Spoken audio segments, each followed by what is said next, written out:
Hello. Hello, Whitehorse. It's good to be here. We've traveled a very long way, and it was worth the trip. The whole way it was worth the trip, and this is just icing on the top. Thank you very much. Icing. Icing on the top. We'll put candles on it in just a minute. Before I even get started, how many people have already seen a video that I did or have been to the web page? How many people have seen the video? Okay, about 1/4 of you. And how many people here have studied anything about the Mayan calendar? About 1/3. Okay, that gives me an idea of who I'm talking to and what I'm going to have to say. And we're going to go through some very, very basic information about the Mayan calendar. Probably much different than you thought you would hear. We're going to be covering some very new ideas. And that's the whole reason for you being here. I want to make sure, like Madeline, my partner, said, if at any time during this talk, oh, and come on in. If at any time, oh, you too, come on in. We've got some more people showing up. If at any time something isn't really clear, raise your hand, because this is not a lecture. This is a conversation. This is a two-way street here, okay? It is my job to make sure that you are imparted this information and that you understand it. It's your job to make sure that I'm doing that. Okay? All right. So what are we going to be talking about tonight? We're going to be talking about consciousness,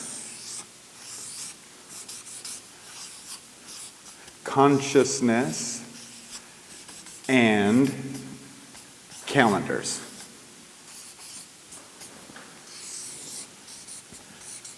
What is consciousness? There sure has been a lot of people who have studied it, huh? Probably most of you have studied consciousness for a while, or you wouldn't be interested in new things like this. So many people come up with a different definition for consciousness in their studies. And it's really useful for us all to have an agreement when we get started here of what consciousness is. And one that I've found works really well, and I'll just throw it out as an idea, is that consciousness is the awareness of being aware. Whenever you've noticed yourself noticing something, you have been experiencing your own consciousness. Most of the time we just go about using it, you know, avoiding other cars on the road, you know, actually opening the screen door rather than walking into it, that kind of thing. That's using your consciousness. But when you notice yourself noticing something, you are experiencing your consciousness. Does that make sense? That fits? Okay. All right. Consciousness, then, would be the awareness of being aware. And then calendars. What is a calendar? This is stuff that you didn't get talked about in school very much. But a calendar is the absolute dead center of any civilization. It is the pinpoint center of any civilization. Its calendar. Why? Because absolutely everything in that civilization revolves around its calendar. Due dates, bill dates, when you're supposed to be at work, when you're supposed to go into grammar school, when you're supposed to graduate, how old you are. All of those things are relative to the calendar. including the evaluation of your performance. How many widgets can you produce by Wednesday? That's how valuable you are. It's all related to the calendar. A calendar is an agreement of a society or a civilization of what day it is or what time it is. And that is the absolute dead center of any civilization's consciousness. Your consciousness of what has come before or what will come in the future is all related to our calendar. Can you see how pivotal that is? In fact, it's a funny thing about consciousness. Consciousness always has a location. It looks sort of like this. Here's a pinpoint here. More like a target that represents your consciousness. Your consciousness is oriented by two considerations. A consideration is a decision on how things are. Okay? These considerations, one of them is time, and the other is place. Time and place is the orientation of your consciousness. It's actually working right here and right now. Some time ago, you had the consideration that you would be at this talk. And ever since, you have been handling things that came up and your own considerations to where you would be in this place.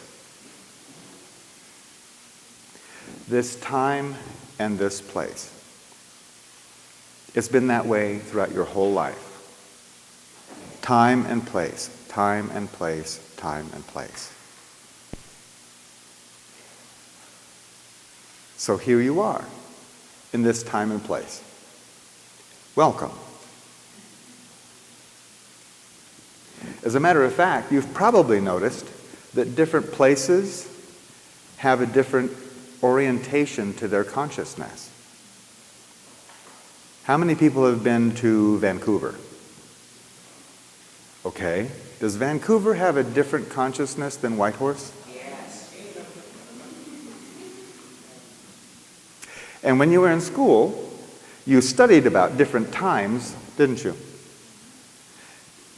And somebody in the 15th century, for instance, would have a different consciousness than you would, wouldn't they? There are things that wouldn't quite fit in their consciousness that you're using every single day. And there are certain things that they had to do every single day, like carrying water, for instance, that wouldn't fit so comfortably in your consciousness, would it? So different times have a different orientation of consciousness, as well as different places. But this orientation, this time and place, what this is, this operation, is it's actually establishing a thing called your viewpoint. Your viewpoint. This is your point from which you view the universe.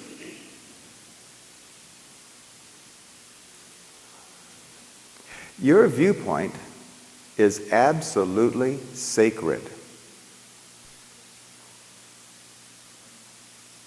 For one simple reason. You're the only one who can have it. In all of infinity and in all of the life forms and types throughout the whole universe, you are the only person who can have your viewpoint. People can approximate or kind of agree with your viewpoint, but they can't have yours.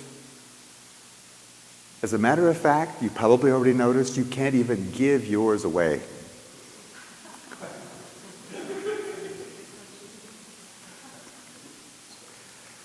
So it's very important to understand that all of this information we're going to be going through this evening is not at all to change or alter your viewpoint.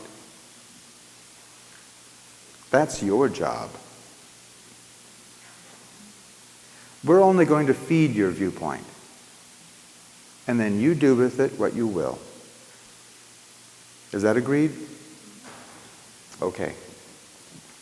And I want to go into something very important right on the first page here. There is one law in the universe. One law. It's broken down into many others, but there's only one.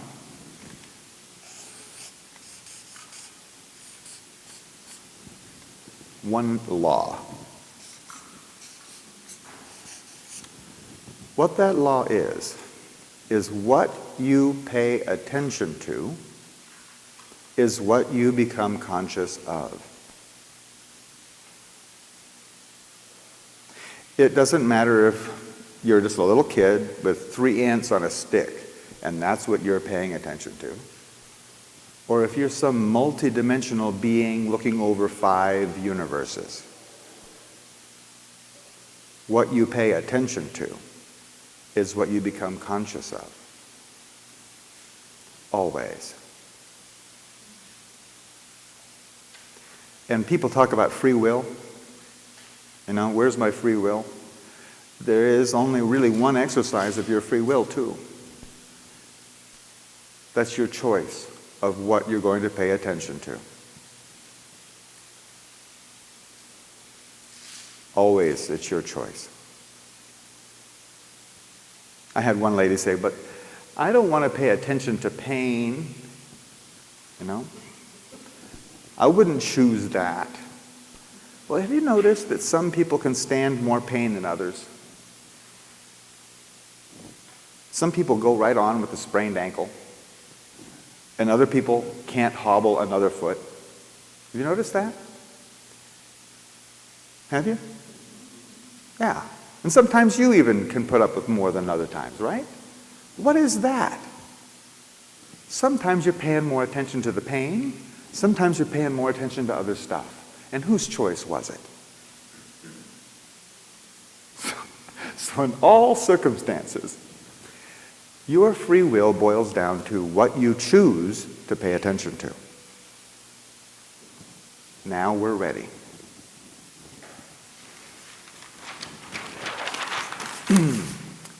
The absolute dead center of our civilization is called the Gregorian calendar.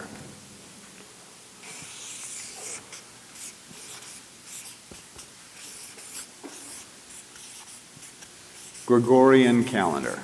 And that was actually put into place in 1582 by a guy named Pope Gregory. 1582 was called Year of Our Lord. Remember those old-time movies? You know, with the pirates and the crier comes through town and he's crying out, you know, this year, that year, year of our Lord. Okay. This Gregorian calendar was the establishment by the Catholic Church of what day it was. And what the Gregorian calendar is about is this.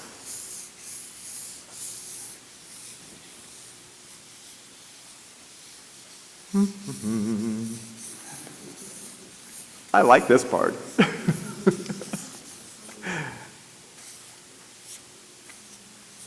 There, that's our sun, okay? And around our sun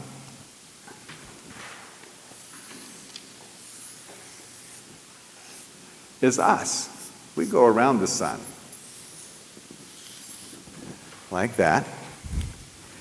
And we go around the sun every 365 1/4 days. Here, I'm going to put some continents on here, make this is the planet Earth. Yeah, there we go. There. We go around the sun every 365 1/4 days. So our whole concept of time and the very center of our consciousness is about these cycles, repetitive cycles of action. In fact, if you look up time in the dictionary, time equals motion. Motion of physical things. Okay? Now, the Gregorian calendar, I don't know if did you guys study a lot in history or did you go to sleep in history? I went to sleep in history, but I've since gained a really bigger appreciation. But the Gregorian calendar, if you've studied history, you know that the Gregorian calendar did not go down very easily with indigenous people. The Gregorian calendar went out with the Spanish and with the Catholic bishops, and they conquered lands and then told people what day it was. Most civilizations already had their own calendar, see? And then these guys come along and say, no. This is the day. It didn't go down very easy. They had to kill millions and millions of people to get them to follow this Gregorian calendar.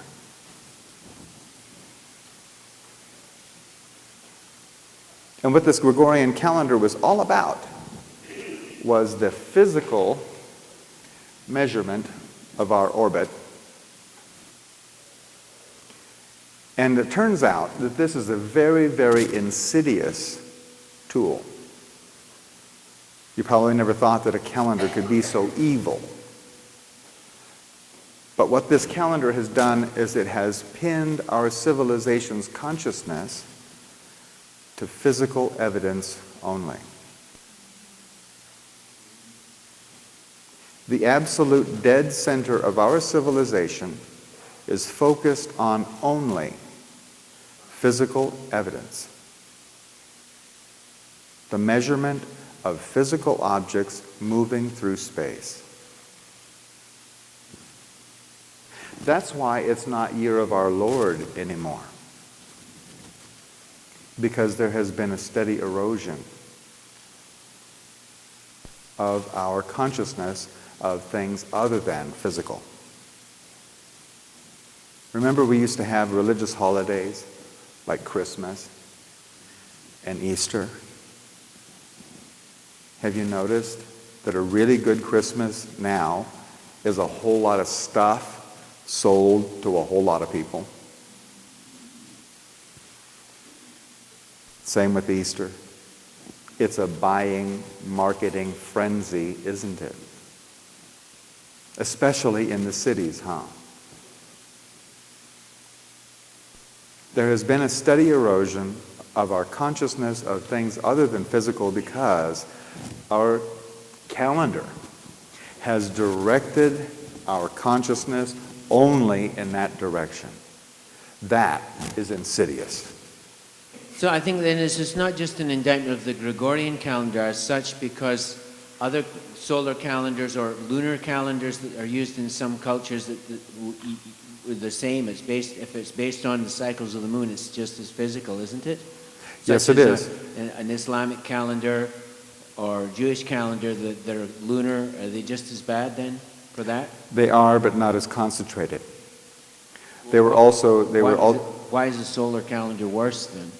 This particular calendar is worse because now this calendar has been adopted as the commerce calendar.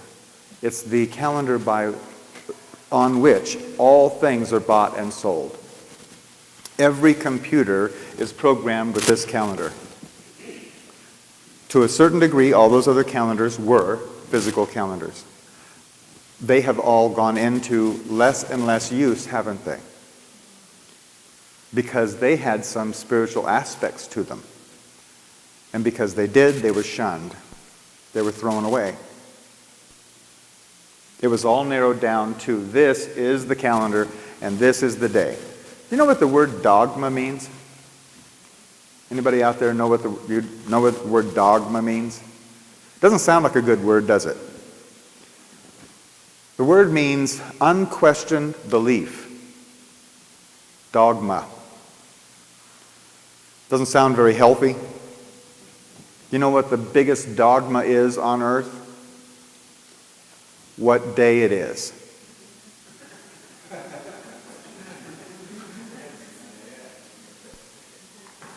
Nobody even questions it. And if they should, that person's crazy.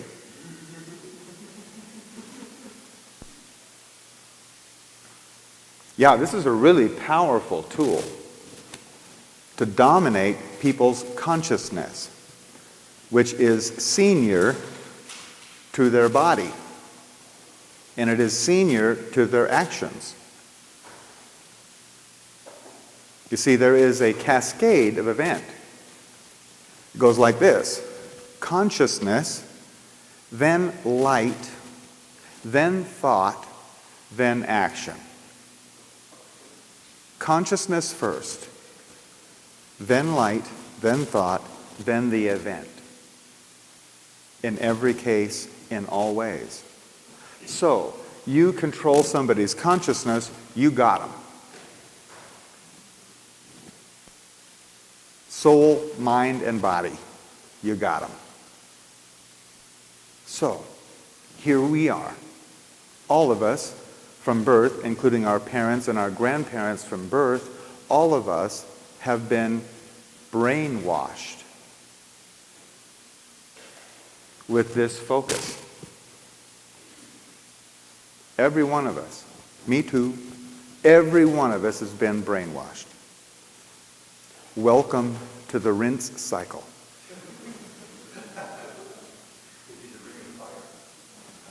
You see, first of all, you've probably heard about other calendars.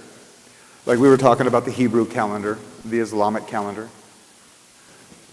Yeah? Okay. All indigenous calendars, all of the most ancient indigenous calendars had something in common. All of them were 360 days. 360 days long. Well, the archaeologists, they understand that that is the vague solar year, is what they call it. And they have the opinion that these ancient people were so primitive that they couldn't figure out how long the year was. So they just approximated it into 360 days. Well, the Maya had a 360-day calendar. We're going to be talking a whole lot about it. They also knew exactly how long it took for the Earth to go around the sun. They had a calendar like this, the Hob calendar, which was a 365 and 1/4 day calendar.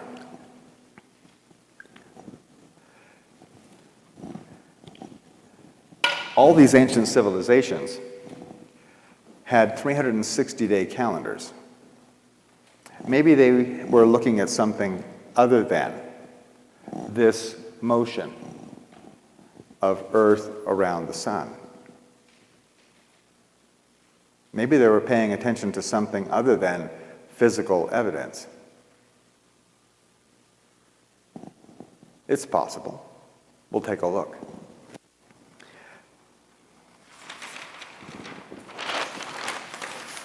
The Maya actually had two calendars at the very center of their civilization. One was called the Zolkeen. I'm going to go to the bigger pen. One was called the Zolkeen.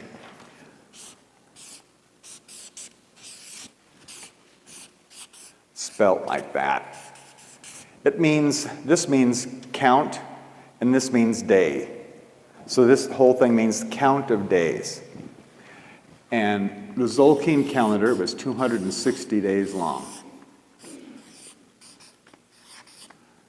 Those of you who have studied something about the Mayan calendar are probably familiar with this one. This is the astrological calendar of the Maya, or the personal calendar of the Maya.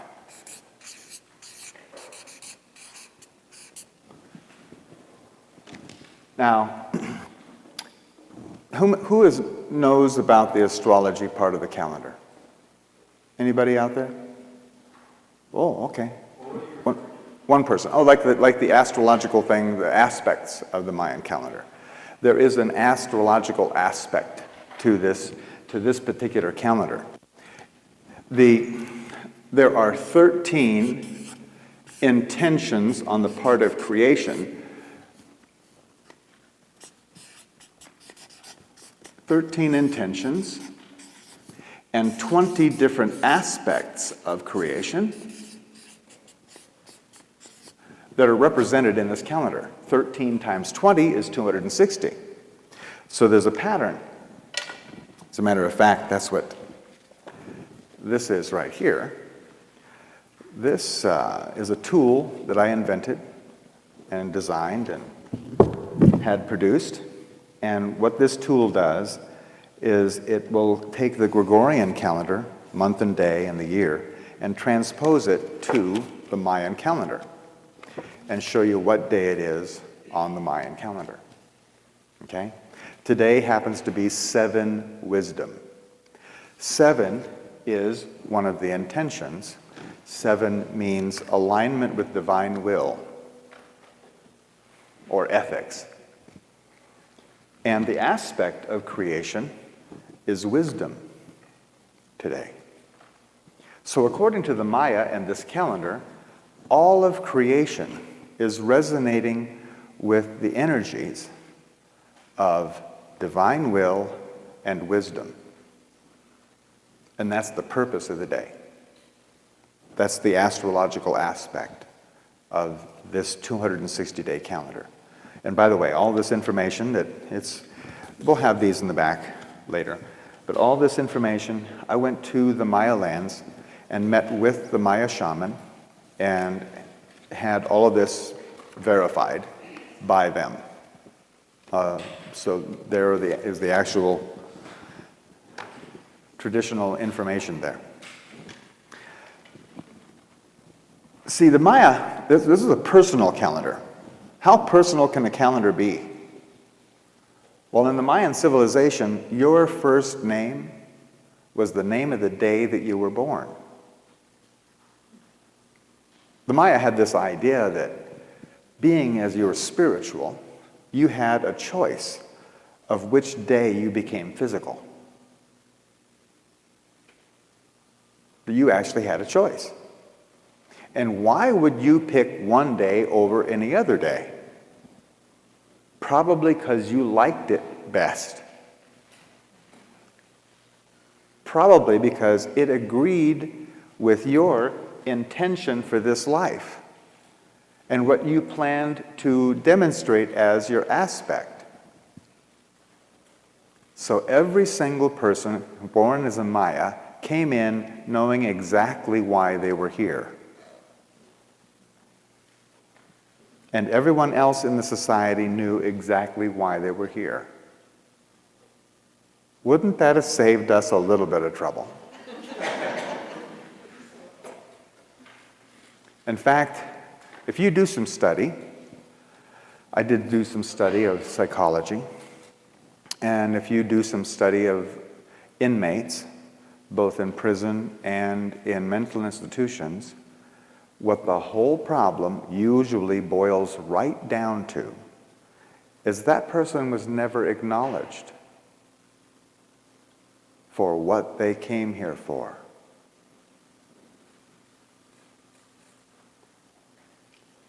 In a lot of cases, they were blamed, or something was, the reason you're here is to make me miserable, that kind of thing. What they didn't get was acknowledged for why they chose to be here. The Mayan civilization ran very successfully for 5,000 years with this information, all the way up until the Catholic Church showed up and completely destroyed their civilization. The Maya are still there, by the way. There's over 8 million Maya who are living in Guatemala and the Yucatan Peninsula in Mexico. 8 million. They're not extinct. Not a lot of them follow their ancient traditions anymore, but some do. Then there's another calendar, another Mayan calendar. This calendar was celebrated every single day. Every morning, there was celebrations. Yeah. Question. Yeah. Microphone, please. You just made a statement. I don't think so. Oh, there it goes. You just made a statement about 5,000 years. Yes. What are you basing that on? What kind of statement is that? What is that? The 5,000 years? Yeah. It was from the pre-classic, and then the classic period, and then the civilization crashed, and then went on into the post-classic period. So it was the blending of the Olmec and the Maya.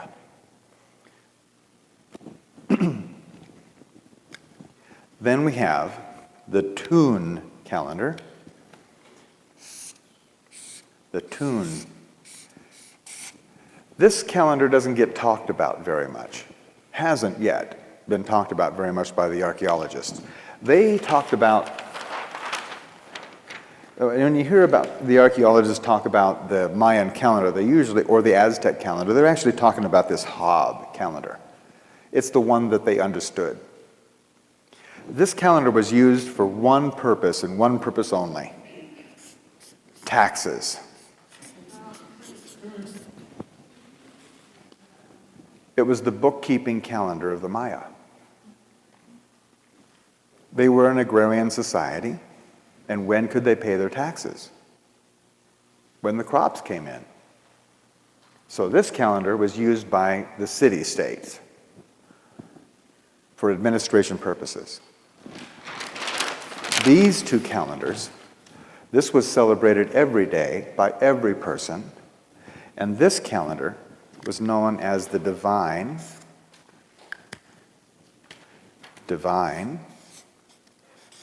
or prophetic calendar of the Maya. Have you heard about the Mayan prophecies and how phenomenally accurate they are and have been? This calendar, this Tune calendar, is where those prophecies were generated. It is a 360-day calendar.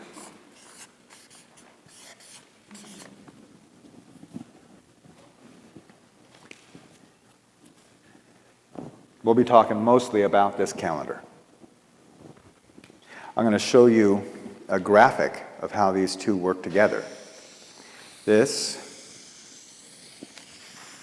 is the 260-day calendar. And here, see if I can do this. Not bad. This is the Zolkeen, that's the Tune, and each day on this calendar was like a tooth on a gear, like that. And there's 260 of them. And then over here, there's 360 days on that calendar. As this calendar turns in this direction, like that, it, in turn, revolves this calendar in large cycles. This one just goes around and around and around, and this one goes around in 360-day increments. Every 52 revolutions of this calendar, these two teeth match back up. It was a very special time in the Mayan civilization. To show you how seriously they took all of this, every 52 tune, they would have a celebration, a big celebration, wherein the night before, they would put out every fire and every spark in their whole entire civilization. Every bit of fire was extinguished and was relit at the temples the next morning, and then distributed by the priests to the people and by runners to the villages. And they spread fire throughout their whole civilization once again. All debts were absolved, and they started all over. That's a big commitment, don't you think? Can you imagine purposefully blacking out all the electricity throughout our entire civilization? I mean all the batteries too. No embers. Completely turning off all the electricity because of an event on your calendar. Can you imagine that? Not our civilization. We're looking at something completely differently, aren't we?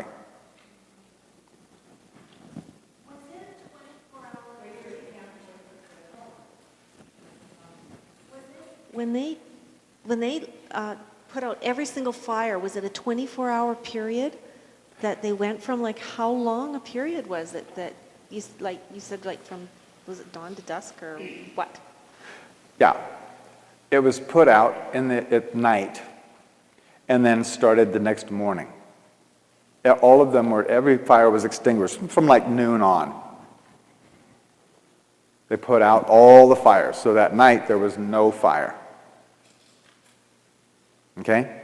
By the way, an interesting point that I'll touch on it now. We may cover it a little bit more in depth later. The Maya divided each day into 13 hours, not 24 hours. 13 hours. And then they divided those 13 hours, notice 13 intentions. Then they divided the 13 hours into what we would call minutes. Then they divided those 13 minutes into what we would call seconds. And then they divided those 13 seconds by 13, and that by 13, and that by 13, and that by 13, and 13, and 13, and 13, to where every single moment was individually divided by 13. Infinitely. That was their understanding. So, this was very, very central to the Mayans' understanding. Note, there are no planets or moons or anything going around our sun every 260 days. There are no planets or moons or any objects going around every 360 days either. Although I guess it's a coincidence that every planet and every galaxy throughout the whole universe, all of them spin in 360 degrees.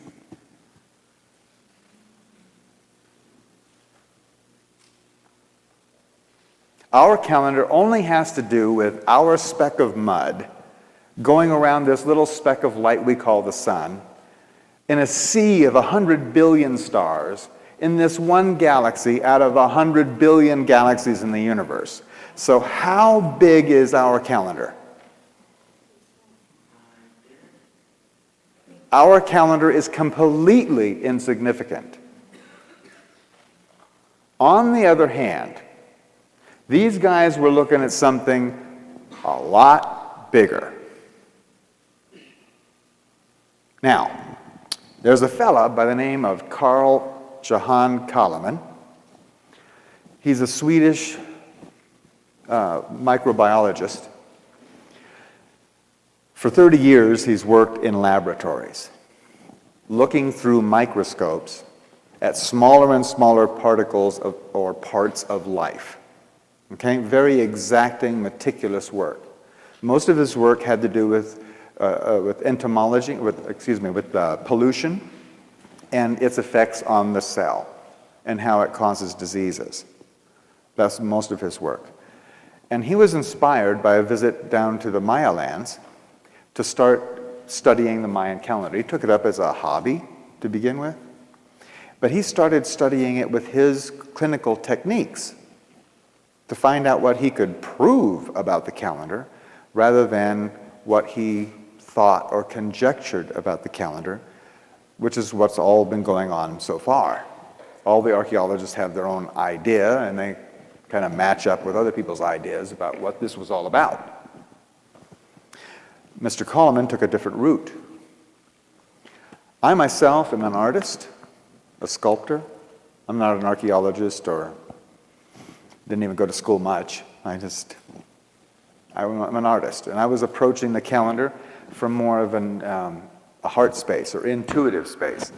And when I came up with this, Coleman saw it in Sweden, and he sent me this. And we eventually met in Cancun. And when we put our two informations together, the product is this talk. Okay? What Coleman found is what these guys were timing. They certainly weren't timing any physical cycles of things in our solar system. What were they timing?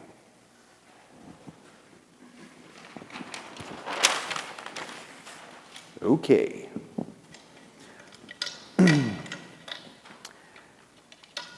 There's a stone in a place called Koba. I hope you can see this. Maybe you can focus in with the camera on this, so at least it's on the video. This is only one side of the stone. It actually goes over and down like this. It's big. This thing stands 12 feet high out of the ground. I don't know how much it goes into the ground, but it's 12 feet high. It's over 7 feet wide. It's that thick. Big rock. The archaeologists found it in the late 40s, laying face down in the jungle. And when they stood it up, it had all these carvings all over it, all these Mayan dates, and a king who stands right here. But all of these dates have to do with the Tune calendar. It's numbers of those cycles, okay? Numbers of times those cycles have happened. And it's big, big numbers. We'll be talking about it in a minute. When the stone was first stood up, the archaeologists did a rubbing, a charcoal rubbing. And it's a good thing they did, because when the stone dried out from having laid in the jungle for so long, it just, you can't read it now. Madeline and I have been there. We've stood right by the stone. I kissed the stone. I really did. And you can't read anything on it. In fact, when it was first rubbed, the archaeologists didn't know what it meant either. But since we have then translated the writing, and now we can read it with the aid of computers, you can read it just like a newspaper. And what that stone says is the structure of the Mayan calendar. The Mayan calendar is in 9 different levels. Okay, does that look like a pyramid to you? That's good. That's why all those pyramids down there are all 9 levels. Because those big structures that the Maya built out of stone were ceremonial centers to approximate or to show people the progression up this ladder or up these steps. I'm going to write bigger. It also shows that each one of these levels is subdivided into 13 individual sections.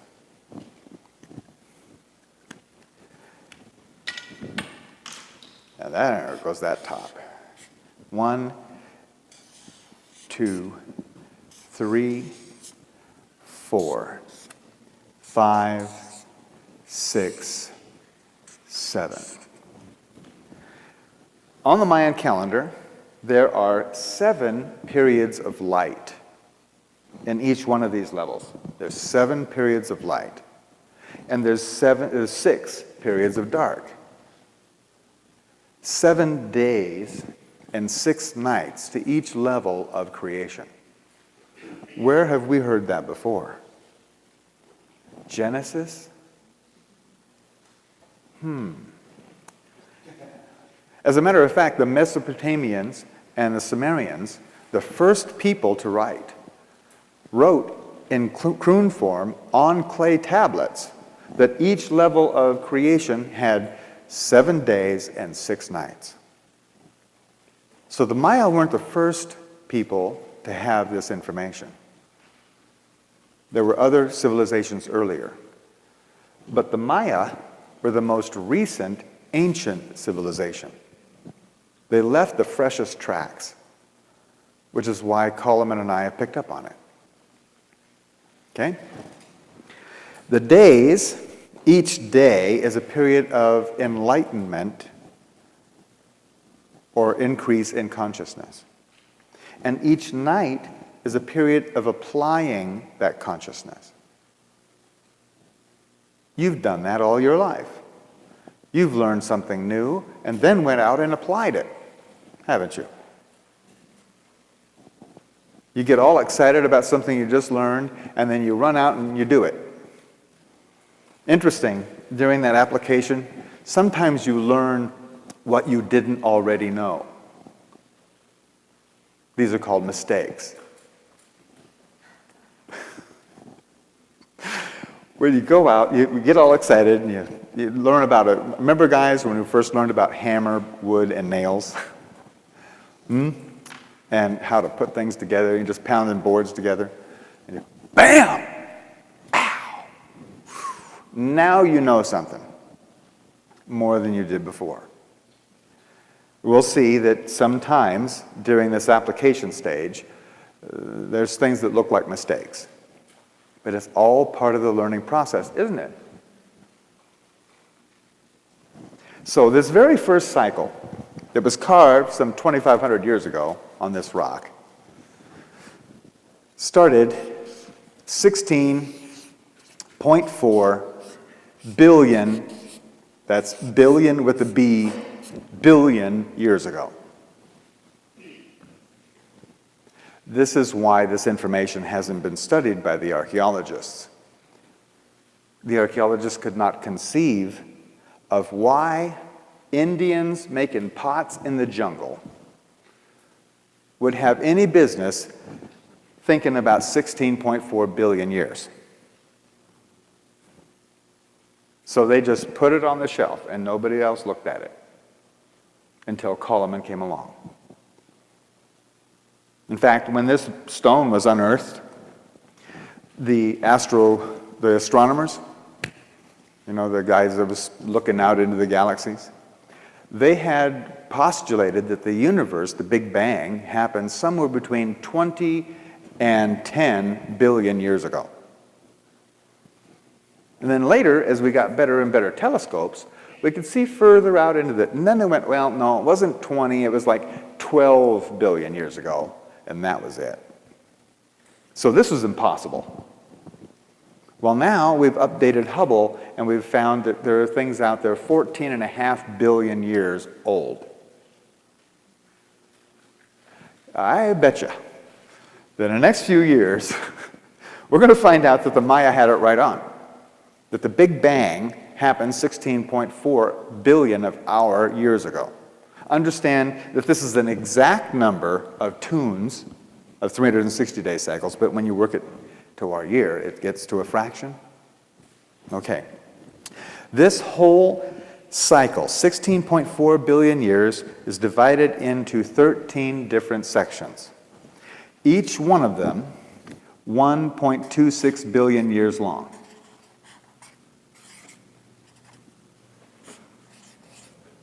So a day in this cycle was 1.25 billion years. And each night lasted for 1.25 billion years. Okay? Each one of these has a particular intention in creation. We won't go into that right now, but each one of them has a particular intention. And has followed all these intentions all the way across. This cycle has a name for its product, what it produced. It's called the cellular cycle, because way over here at the very, very end, in this last section, in the 7th day, what happened 1.26 billion years ago is the first live cell on this planet. Now, up until that time, consciousness was very busy. Consciousness was busy creating or doing business. You know, it had a particular mode by which it was operating. And it was operating in the mode of action, reaction. I'll just abbreviate it here. But action, reaction was this whole cycle. Chemical, gravitational, frictional, all of the physical laws that we understand and still use today, all of those things were established from the Big Bang forward.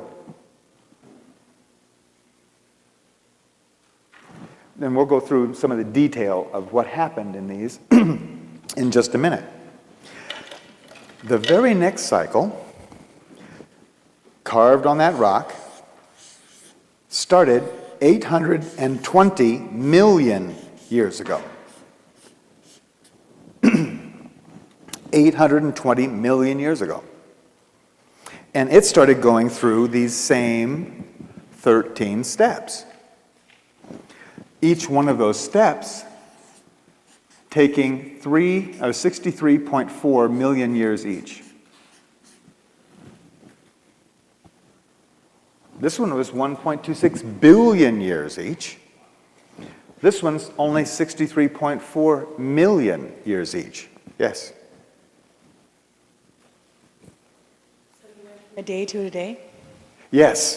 Thank you. Yes, thank you for that question. And the answer is, creation has the deck stacked in consciousness's favor.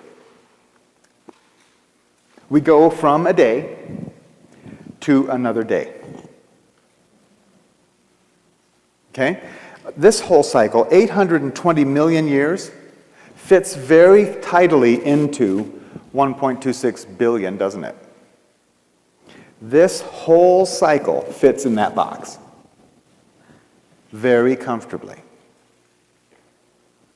Does that make sense? So we got all the way over here to this last light, and then we got another light. And this started a whole nother process. This has a name for its product. Mammalian cycle. Why? Because 63.4 million years ago, what happened? The first live births. Now back here, right at this line, individual cells started clumping together for cooperation for better survival. And then they evolved stage by stage by stage into more and more complex organisms. And when you go to study this on your own, because we're not going to drag you through all the detail, or we might as well just talk about the book, you know. It's better for you to study the detail on your own. But you will find that all the developments of individual cells into shell life, into fishes, into reptiles, into birds, and finally into mammals and then us, all of that went stage by stage by stage. It's not a coincidence. We're on a schedule. And it's provable by the historic record, the paleontological record. You have the center right here. The mastodons and what's called the Bernage. Yeah. What is it again? Beringia? Beringia Center. And you can go and confirm this for yourself. Here we go. This whole consciousness cycle had a way of doing business too. It's called stimulus response. All of this consciousness was building on a survival tool or a method called stimulus response. It's still working now. That's because we're still living in this 1.26 billion years. And those laws that were established then are still working. That's a level of consciousness, a foundation. Here, we built the consciousness of stimulus response and mammals. I see a whole lot of mammals out there. We're still living in this 63.4 million years. The next cycle started 41 million years ago. It's called the familiar cycle. Familial. It has to do with the families. Monkeys showed up 40 million years ago, right near the very beginning of this cycle. And what monkeys did is they brought along a consciousness, the consciousness of stimulus, individual response.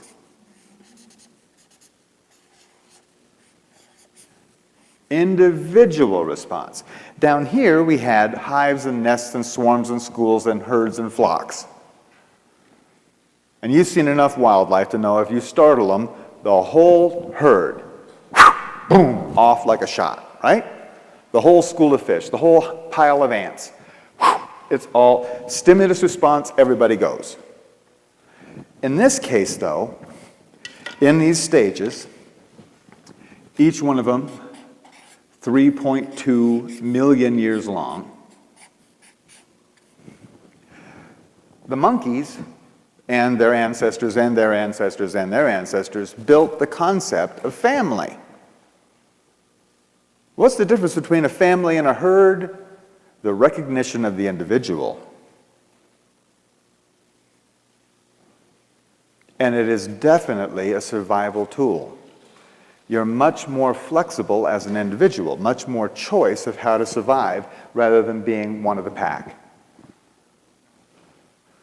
Right now, I dare say, in our societies and world, there are a lot of people who would have you give up your individuality.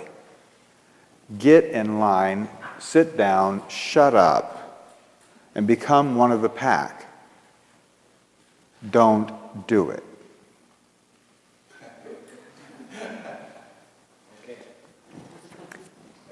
Creation has invested a lot into you attaining your individuality. Don't throw it away. Thanks.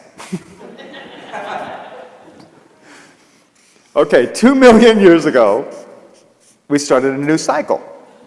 This is called the tribal cycle.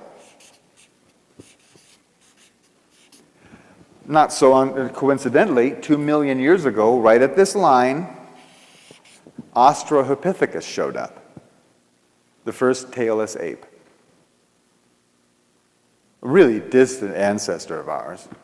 But as we came through all these 13 stages, we went further and further toward Homo erectus and then Homo sapien, which showed up 160,000 years ago.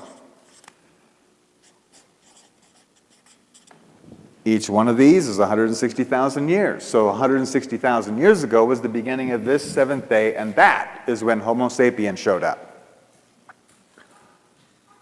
We are on a schedule. Now this whole cycle was producing a certain kind of consciousness or a tool for survival, and that was similarities and differences. The mind.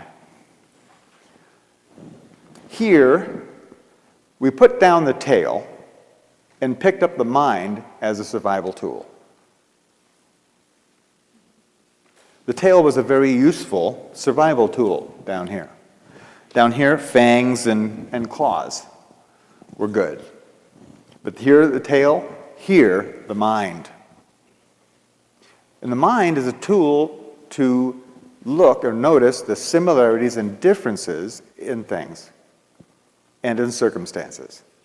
Not to just react, but to decide. Okay? To decide. Much more powerful tool for survival. Then, 102,000 years ago,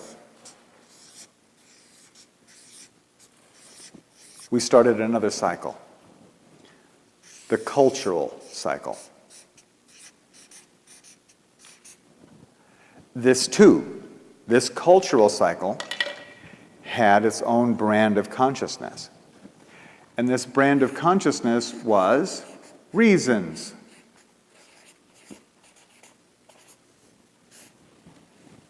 Now, it started off in the caves, way back here, 102,000 years ago. People huddled around the fire in front of the cave. And one guy, who eventually would become called the shaman, he came up with the reasons for things. He came up with the reason for rain, the reason for stars, the reason for the moon, the reason for fire. He had the reasons. If you really, really look at it, the basis of culture is shared reasons. Like an Islamic person, the reason he lives is for Allah. A Christian, he lives for Christ. That's his reason. The foundation of all cultures is shared reasons for things. And what happened here is these cycles, each one of these different divisions, each of them being almost, I'm rounding it up, but they're almost 8,000 years for each one of these days or nights. What happened way over here, 8,000 years ago, we developed agriculture. Agriculture.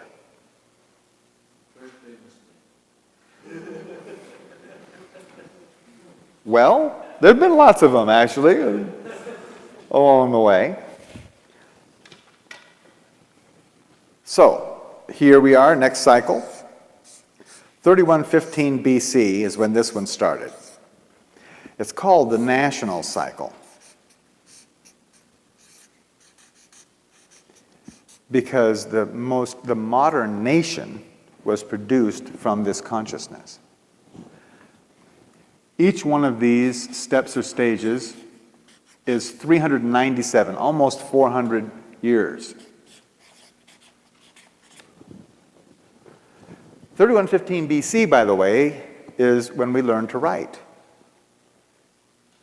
So all of this is her story, and from here on up, it's his story.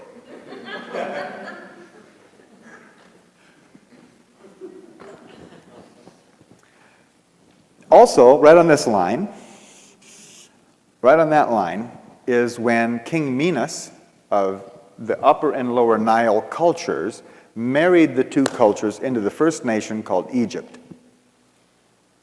Right there.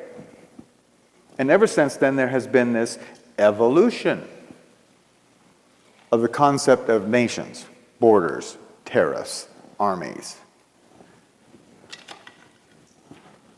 Law. Law. This whole consciousness was about law. And if you have studied the Hebrew Bible, this 3115 BC date is awfully close to when the Hebrew Bible states Adam and Eve were kicked out of the Garden of Eden and into the consciousness of right and wrong, crime and punishment.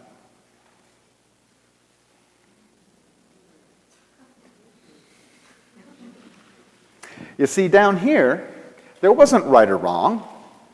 There was just reasons. There was reasons for things.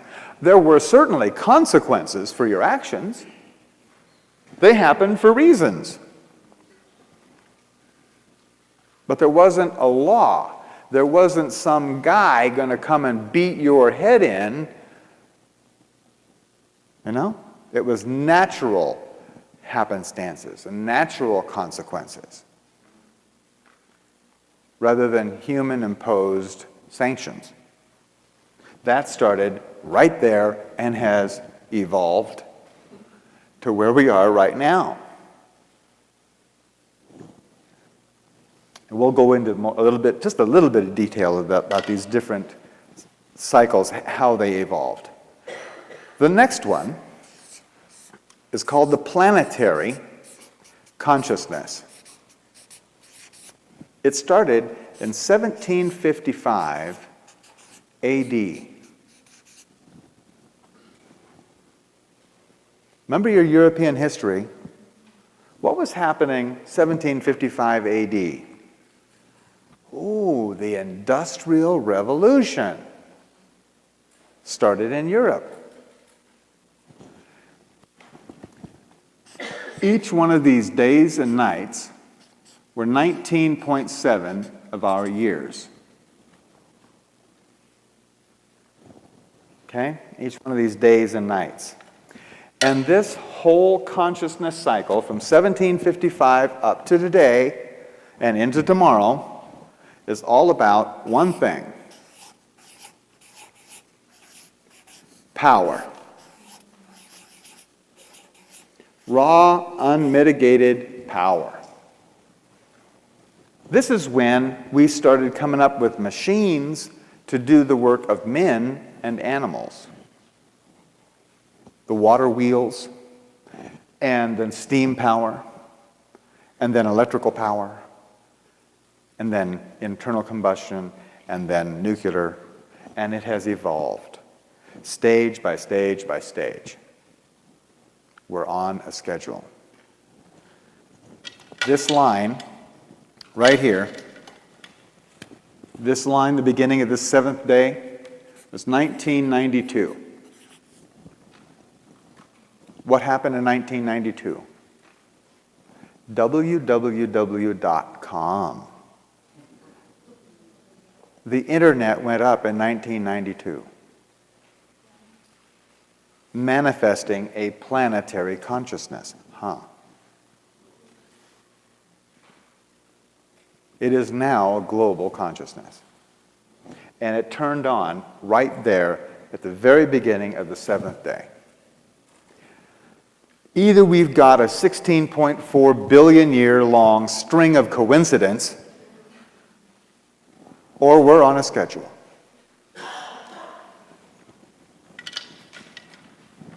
The next cycle on that rock is one that we've just recently started. It's called the galactic consciousness cycle. If you think I'm kidding, get over that. Do we have a national consciousness? Are we living as part of that? Do we have a planetary consciousness? The galactic consciousness cycle started January 5th, 1999.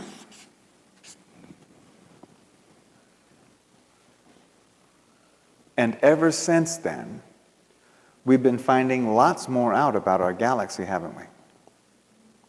We're now finding other planets around other stars. We've now mapped our entire galaxy. We now know the density of the center of the galaxy. We have discovered the black hole in the center. We're finding out a lot more, much, much quicker than ever before. And these days and nights, each day and each night lasts for 360 days.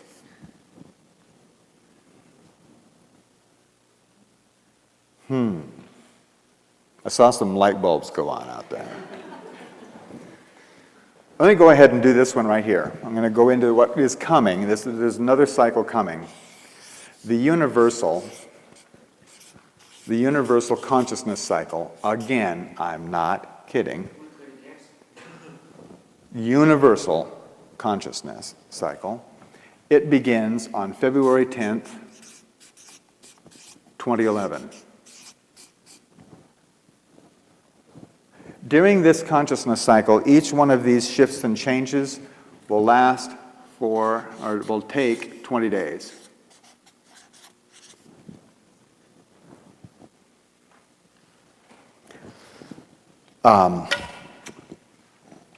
This galactic consciousness cycle started January 5th, 1999. It has a type of consciousness that it is operating under or developing. And that type of consciousness, in case you haven't already noticed,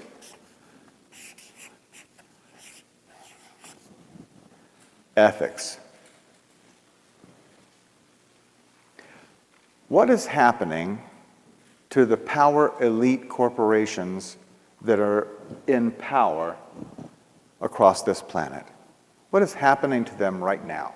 They're getting in hot water. They're getting in a lot of hot water. Their ethics are being put in, aren't they? Yes. Something that I've noticed is I've myself have gotten involved in a few different MLM companies and been watching what's been going on. And it's really interesting how a company will start up and they seem to have integrity and everybody says, oh, this is great, and they all jump on board. And the minute they lose integrity, it is amazing how many people just are gone from that company, lost their integrity, they have no ethics, and people are leaving them in masses. Yes. Consciousness is not just us. Consciousness is this pen, the air you're breathing, the tree standing outside. Consciousness is all of creation. It's not just people. Consciousness is everything. Just a moment. Really get the mic over here. Consciousness is everything, and everything is oriented to ethics. Yes? What was the event that precipitated the advent of the galactic consciousness? There wasn't, a consciousness first, then event. It goes consciousness, light, thought, event. Well, remember what you were doing January 5th? January 5th of 99? Do you remember what you were doing? As a matter of fact, that's when you were first hearing about Y2K. That's when that consciousness that your systems that you're dependent upon are not all that reliable was planted during that period of time. That consciousness that the power you rely on is not the end all of your existence. And that it could all go away in just a microsecond. That consciousness was January 5th, 1999, if you were looking for an event. Okay. And we've come further and further along. Right now, by the way, we're in this cycle. We're in the third night. We'll talk much more in depth about this particular stage that we're in right now. In this cycle, we're down there. Okay?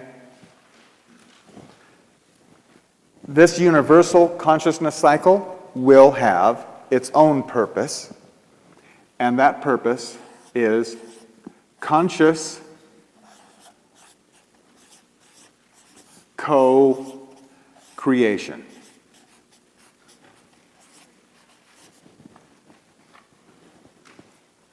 Conscious co-creation. Now, it's pretty evident that we are already co-creating our experience. For instance, if you weren't here, this event wouldn't be happening, would it? If any one of you were gone, it wouldn't be the same experience, would it? So we are all co-creating our experience all of the time. We're usually not as conscious about it as we could be, though.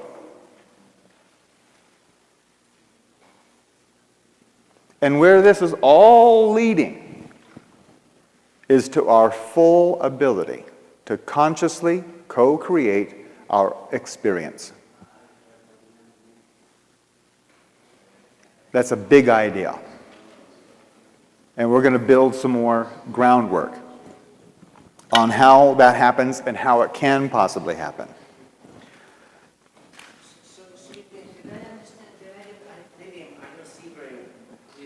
Can we have the microphone, please?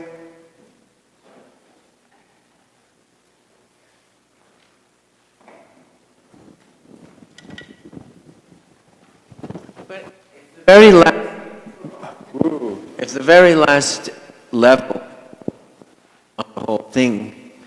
It only runs part of a year. Yeah, 260 days. This whole cycle is 260 days long.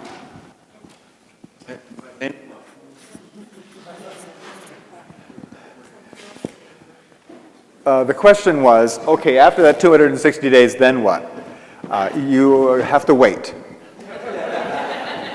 We're going to get to that during this talk. We're going to get right to it, okay? I promise. The whole Mayan calendar comes to a screeching halt.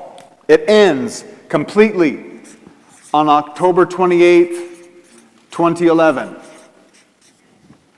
Every one of these cycles comes to a boom stop on that day.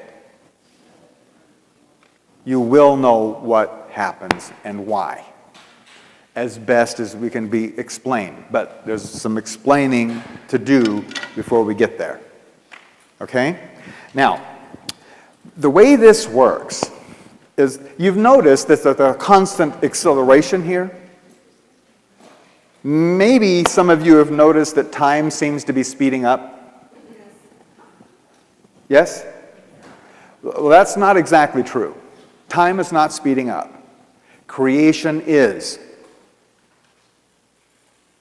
There's more and more event in less and less time than ever before. And it's going to keep on accelerating.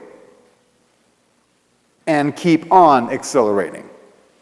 You want to have a very personal experience of how much change there is between here and here? You want to know?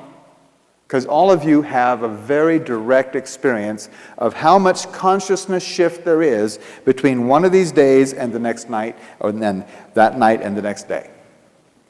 Every one of you were born during this period, during the end of this planetary cycle, when things were changing once every 19.7 years.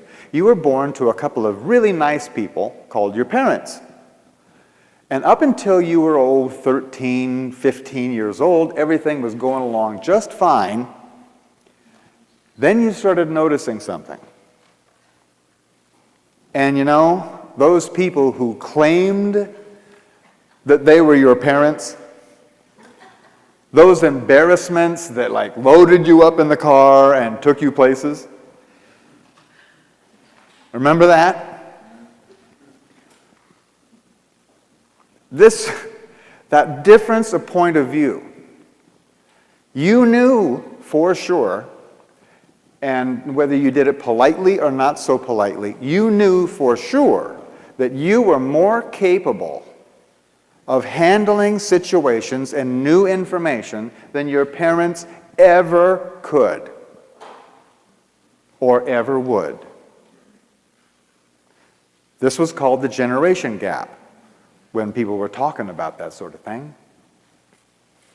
And studies were done all over about how long the generation gap was, and they came out with the idea that it was 20 years long. There.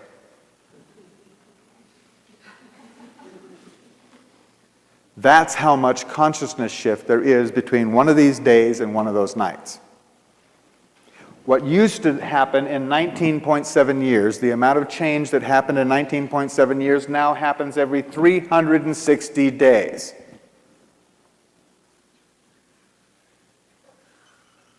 Does that answer a couple of questions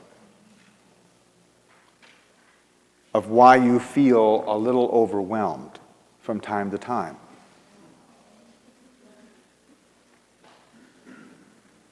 Get used to it. Or get over it. We are the Prozac nation. This is why we're going to talk in depth about that. The reason I said either get used to it or get over it is because here, what used to take almost a year, the same amount of change will be happening every 20 days.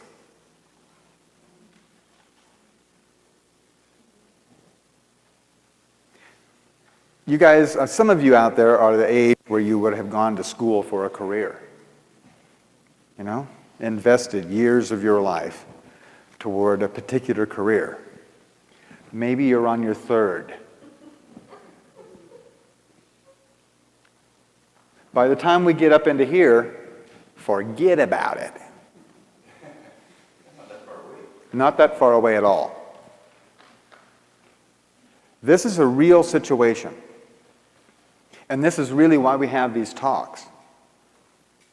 Because without an understanding, without some plausible understanding of what it is that is happening not just to you, but to everybody, it's really difficult to handle it. And the more people do understand, and the more in depth you understand, the easier it's going to be to go through these transitions.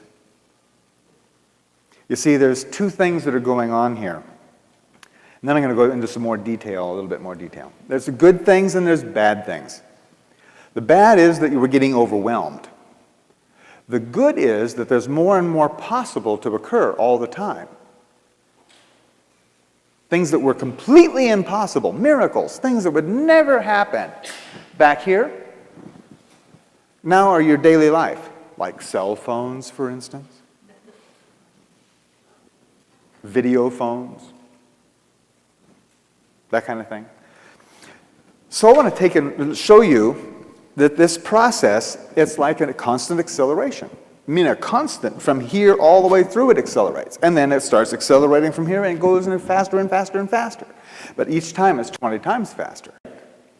And you're going to go faster and faster and faster and faster until you're getting going as fast as you can in that gear. Then what do? You put in the clutch. That's this point right here. You put in the clutch, you reach for another gear, you let out the clutch, and you accelerate into that next gear. Very mechanical. I hope that builds a good picture, because what we're going to be talking about. It accelerated from the Big Bang, accelerated faster and faster and faster, all the way up to this fifth day. Now, you understand that things were bashing into one another and blending in solar systems, exploding and all that, all the way up till about 5 billion years ago, which was this fifth day. What happened then? That was the birthday of our solar system.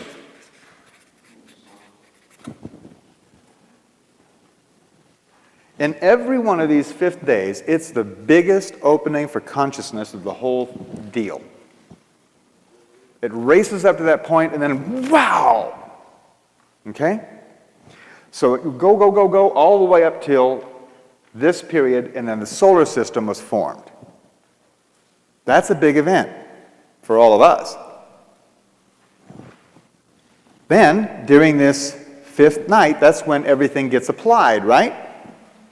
What happened? 250 million years of meteor bombardment. All the leftover junk in the solar system started plowing into all the formed planets. And the moons. Luna still has all the scars. All of the other planets without atmospheres still have the craters on them. Ours are a little bit toned down, but the big Hudson Bay is a crater from that period of time. There are many, there's about 5 major ones on this planet. They're still pretty prominent. Those meteors just plowed into everything. Good thing they did too, because every drop of water on this planet came in with those comets. Every single drop. If that didn't happen, your bodies would be really small, because you're like 87% water. Yes? Hi. I've been watching some of your tapes and previous talks, and I remember when you brought this out, I was thinking, okay, my question would be like, okay, with the book that you brought out by Dr. Kalaman, is this where all of this information is coming from? I mean, I never learned that kind of thing in school. Yeah. Well, no, actually, So the information, both of us have done a lot of research. So it's there's scientific backup on all of this? Absolutely. Scientific proof of all of that, yeah? Yes, yes, yes. Okay. There is scientific proof of everything that we're talking about. If it is not, I'm going to say it's conjecture. Because there's one coming up, as a matter of fact, a conjecture. So, that's what happened. Big breakthrough and then big bombs. Okay? Then, in this cycle, this 5th day, 315 million years ago, what happened is life took a walk on the beach. Everything back here is underwater. All the development of life was underwater. In the 5th day, the animals started crawling out onto the beach. Life moved to the land. 315 million years ago. Look it up. Then, during the 5th night, 97% of all life went extinct in the Perm-Triassic extinction period. Pow! Another one of those comets slammed into the earth, and 97% of all life was eradicated. The only thing left was little squiggly worms in the mud at the bottom of oceans. And it all evolved back. We have the paleontological records of all of this. Up here, in this familiar section, during the 5th day, this is when life scientists conjecture that color vision was installed in mammals. Color vision came in right then. And right here, during this 5th night, we don't know what happened. We don't have any conclusive data of anything that occurred there, but the monkeys made it, or we wouldn't be here. Whatever they went through. But here in the tribal cycle, this 5th day is 800,000 years ago. And something very special happened during this 5th day. Very important. Fire. It's when the Homo erectus got the consciousness of fire. All over the world, all the different places, it was sort of like the 100th monkey syndrome. Within some 3,500, 4,000 years, everybody had the consciousness of fire during that 5th day. It's a really good thing, too, because 68,000 years ago, 680,000 years ago, we had the Ionian Ice Age.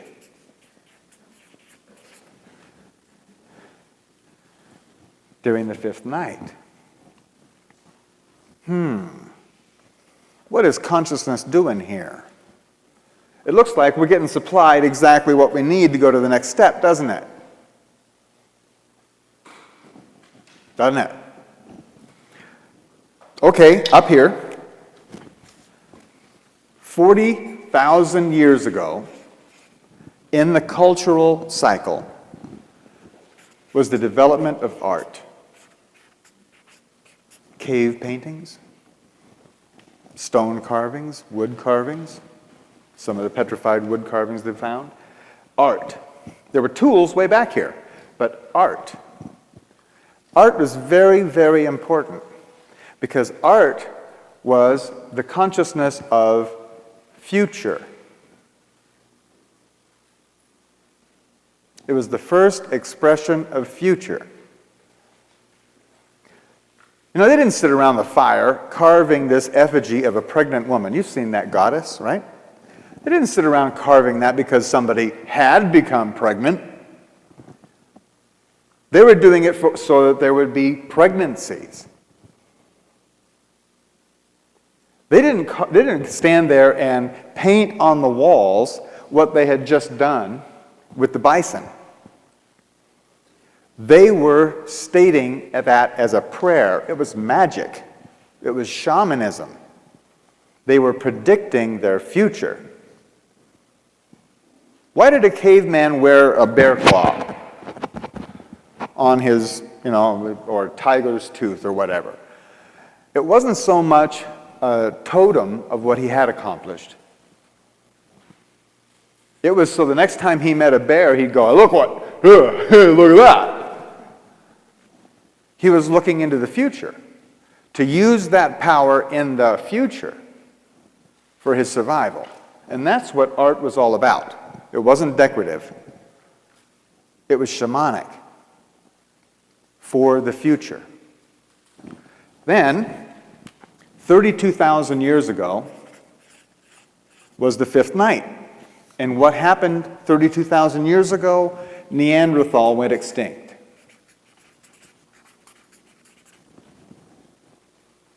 Do you know why Neanderthal went extinct?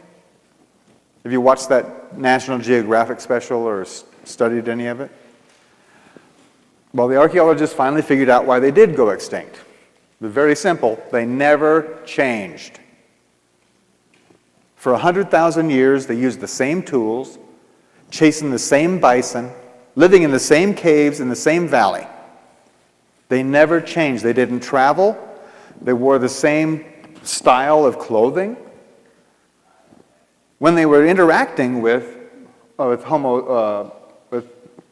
they started interacting with Homo erectus, then they started actually copying some of the jewelry and things. But they never took off because they never did art on their own. They couldn't imagine a future. So they didn't have one. They never changed. So they were off the bus. Take a clue.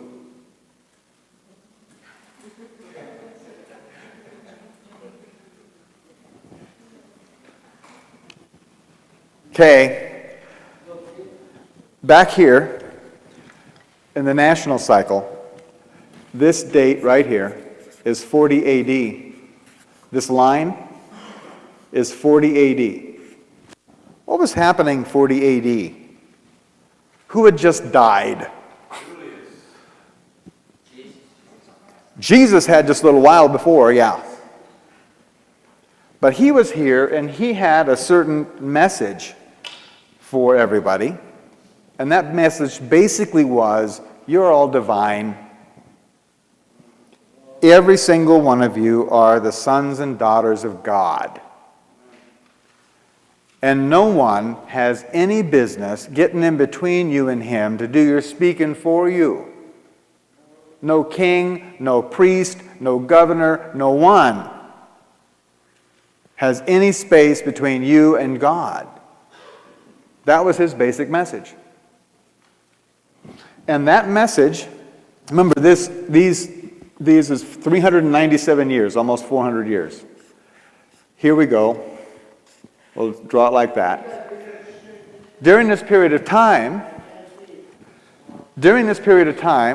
the message of Christ, not him, but his message was spreading out all over the world.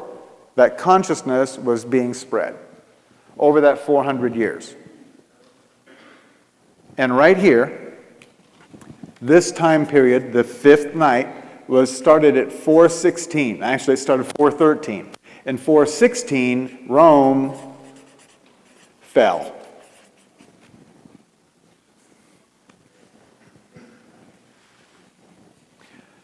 The most powerful nation on earth, the empire of Rome, fell. What the heck happened here? Did the swords go dull? Did the shields just fold up? What happened? Consciousness is what happened. The consciousness that Caesar was not a god, nor any of the emperors. That each person had his own voice. And that Rome was, frankly, very far away. So F you, Rome, you know? We're going alone, is what happened. It was individual consciousness that brought that down. It was the recognition of this truth that destroyed that.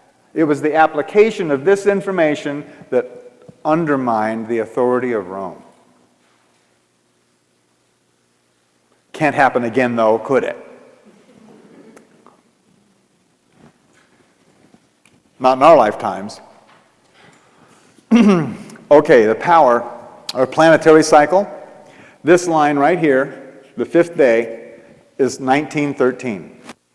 What happened right then? E equals mc squared.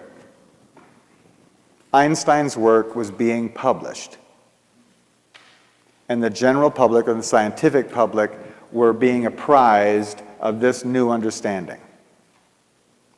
Boy, there is the blueprint of our reality. That's a big opening for consciousness, huh? And then 1924, I mean right down the very center of that 20 years, 1924, Mr. Hubble discovered that we live in an infinite universe. Before that, you see, people thought that the Milky Way was all of creation. Mr. Hubble discovered that there are other galaxies and that they are accelerating away from us faster and faster, and that we live in an infinite universe. In an infinite universe, absolutely everything is possible. Isn't it? Nothing impossible in infinity. Now there's an opening for consciousness. Wide open.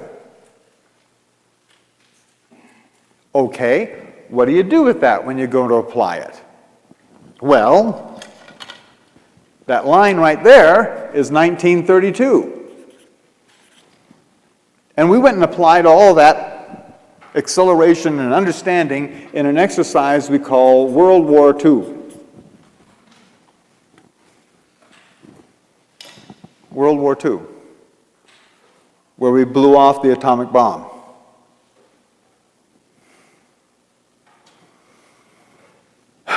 And brought upon ourselves the weight of the responsibility that we could be the last.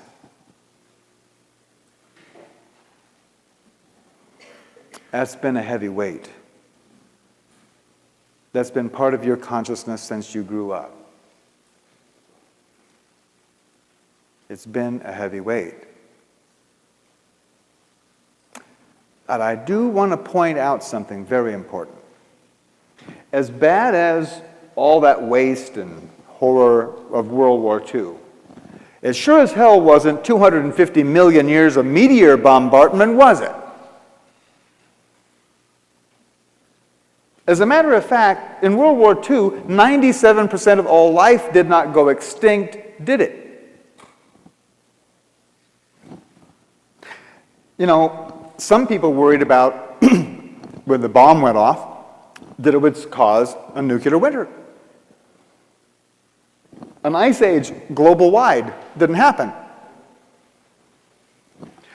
As much as much as Hitler hated the Jewish people, they did not go extinct like the Neanderthal, did they?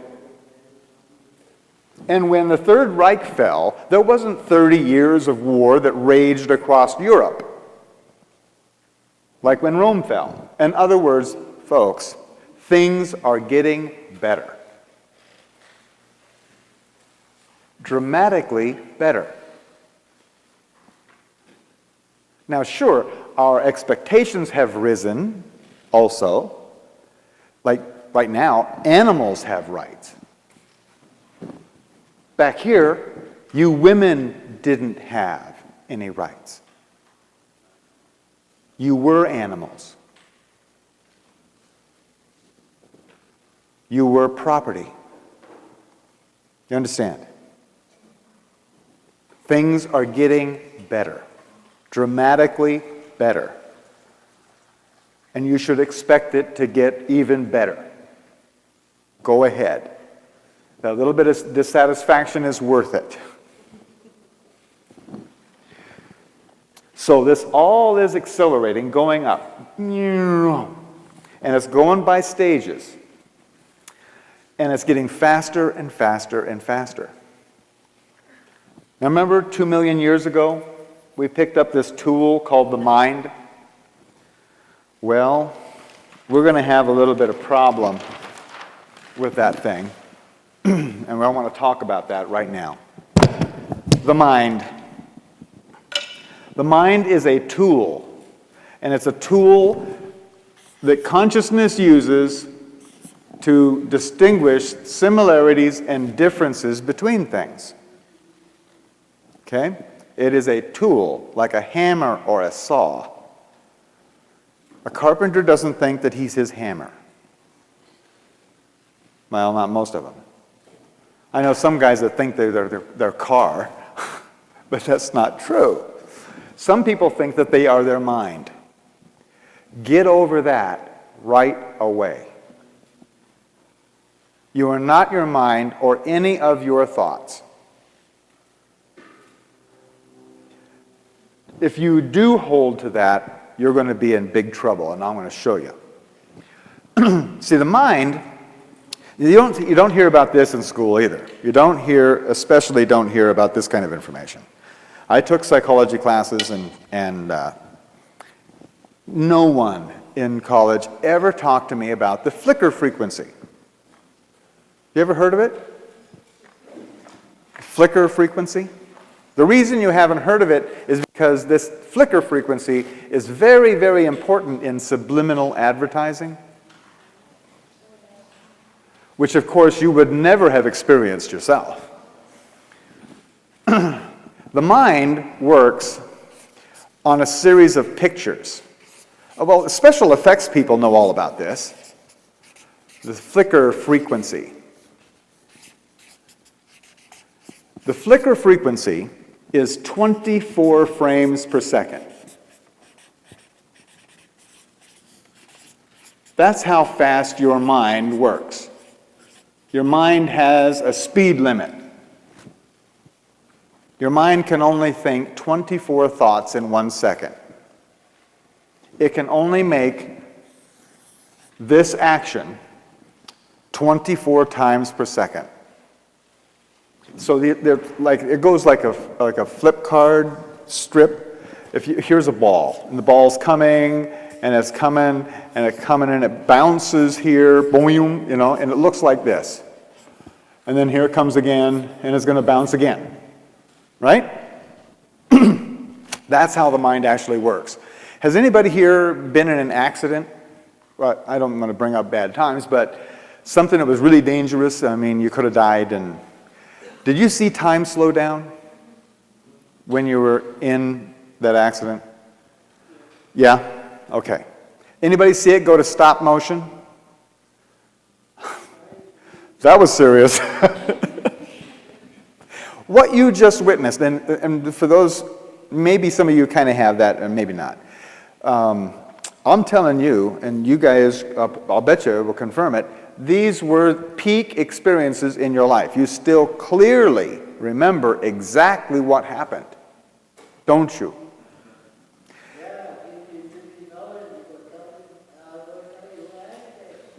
Oh, yeah. And the reason that was so powerful an experience is because it was a demonstration that you are not your mind. That your consciousness is not limited to how fast this thing works. Very powerful information. This flicker frequency, 24 frames per second, is as fast as your mind can work. The mind is a tool supposed to do a job of seeing the similarities and differences so that you can make decisions concerning your survival. Now, when the mind, which is a self-preservating mechanism, when the mind understands that it can't do its job or it's not adequately able to make good decisions about your future, it's got a built-in, evolved-in safety override. A safety override system. And it goes in stages. The first stage of that safety override is called stress. When your mind is not sure of what's coming, it sends your body a signal. This is your walk away response. You're supposed to get up and walk away. Animals have this down really good. A dog will smell something weird and just get up and leave. Us, on the other hand, we have had parents and teachers and now employers who would not have us just get up and walk away, right?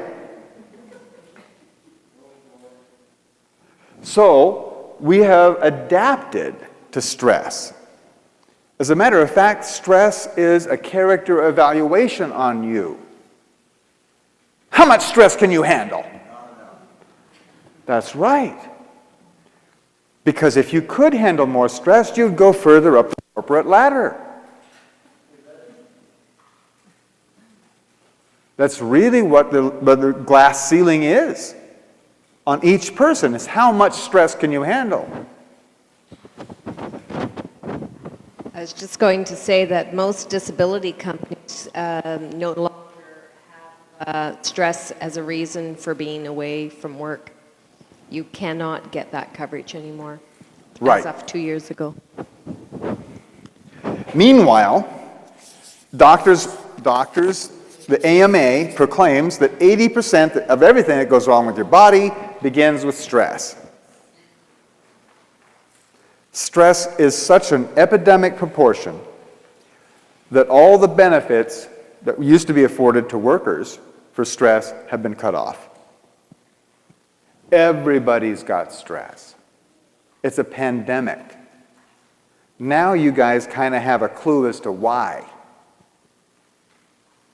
You know, if you make a telephone call, you're hooked up to computers that are making something like 4 to 5 billion decisions per second. Your mind is doing 24.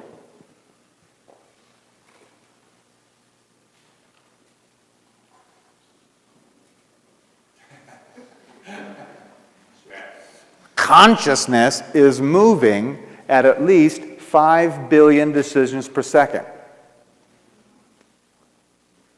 You understand that consciousness is as fast as you can realize?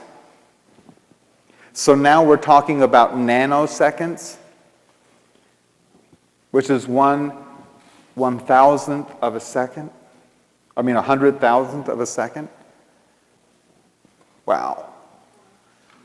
Consciousness has just sped away from your mind. It used to be when this territory was settled, the people who settled it built everything in their house. From the foundation to the floor, to the windows, to the bunk bed, to the chairs, the tables, everything they built with their own hands, didn't they? Except maybe the pump and the skillet. Everything else, they built it.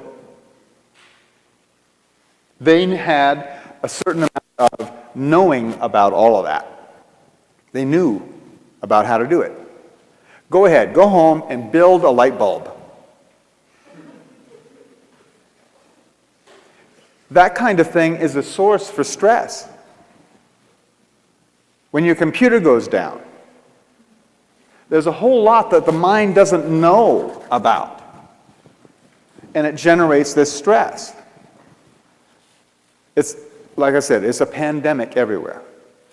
Okay, so you're supposed to handle the stress. You're supposed to adapt to stress, and the stress builds. And we've just seen that this acceleration continues to accelerate, right? So what's next? If you don't handle the stress, then you go into this. The mind does this. It goes into the fight or flight. Now, here, all logic, this is suspended. There is no similarity or difference anymore. It's just a drop of adrenaline in your system, and the body is supposed to either run away or fight its way out to preserve your idea of survival. That's the mechanism. This, though, this fight or flight, this is desk rage. This is road rage. This is Columbine High School. This is terrorism. And all wars. That's what this is. And that is on the massive increase, isn't it? So what happens if you can't fight your way out, you can't run away? For instance, if you go and punch the boss in the nose, or your teacher, then you're going to end up in jail or at least out of a job, right? So if you can't fight your way out, you can't run away, what's left? This. Oh, I want bigger. There's one last-ditch effort on the part of the mind to survive this.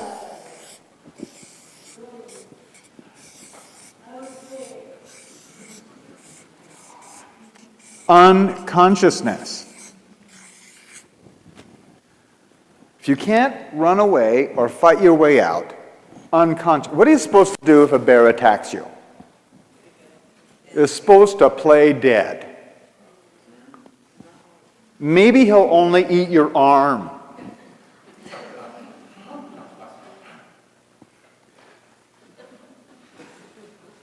You've seen other animals use that technique, haven't you? Just, they get caught and they just turn over on their back, put their belly up in the air and their legs, and they play dead. It is a survival tactic. It just also happens to be the mother of all addictions and the father of all suicides. Basically, this is a denial of experience. And the southern belle don't faint dead away. Thump. What happened here? No one clubbed this woman in the head. She just decided to deny the experience. Didn't she? All addictions are a person's chosen method to remain unconscious. And it doesn't matter if it's alcohol, or if it's drugs, or if it's work, or gambling, or shopping, or sitcoms. All addictions are a chosen method to stay unconscious. And how many people do you know, yourself excluded,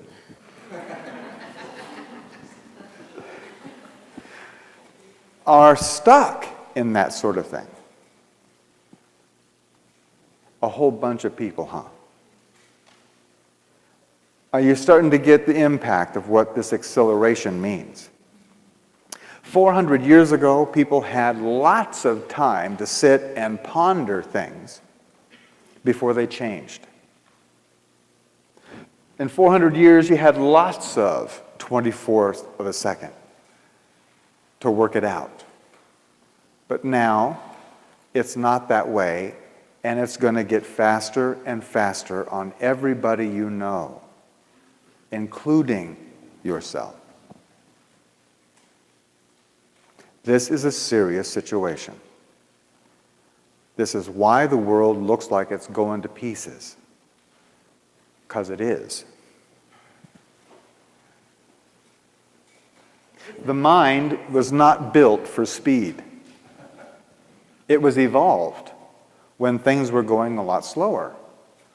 You know, trying to keep your mind up to speed is sort of like taking your donkey for a run behind the family station wagon at 75 miles an hour. It's just not pretty. But that's what's happening to everyone. And it's going to get even more dramatic in the future. We're going to talk about the Mayan calendar. And it's a bit, we're not talking about Indians in the pyramids. You know, we're talking about what is going on in our lives today and what's going to happen tomorrow. And we're going to go into, from this point on, how to resolve the situation that we've discovered. Okay? And how you can take this out to your friends and neighbors and help them to resolve it too. Because you want to have some company, don't you? So we've got this situation, and I think it's registering on you, isn't it? So now, it's pretty evident that we are all going to be going completely out of our minds.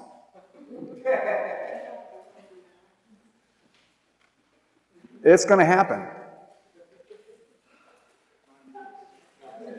So we might as well go ahead and look at what's out there, outside of your mind.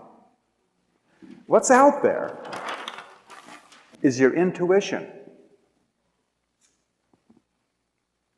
What is outside of your own mind is your intuition, your own personal knowing, your own personal power.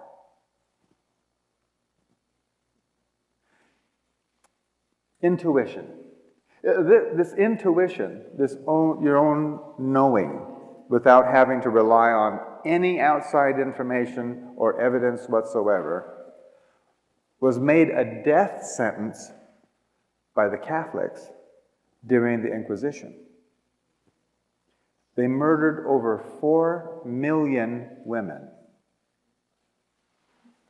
for having intuition.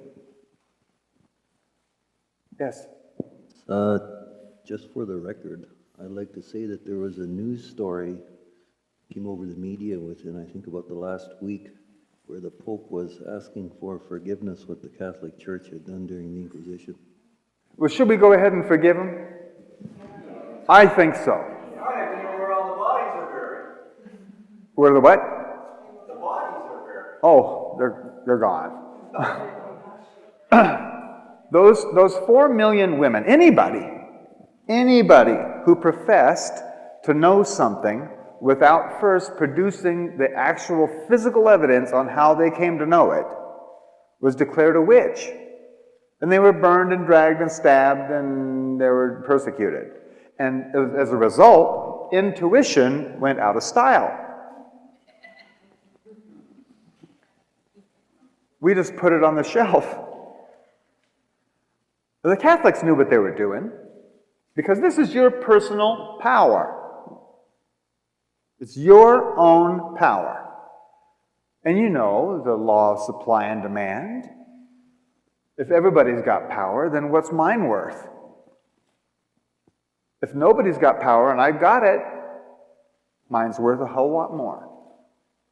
And that's what they were doing to everybody. And that caught on and has been brought forward to the situation we're in right now. And thank you, Pope, for asking for forgiveness. It's about time. Actually, it's perfect time, because we can now afford to forgive them, because there's a larger understanding of what has been going on over all this period.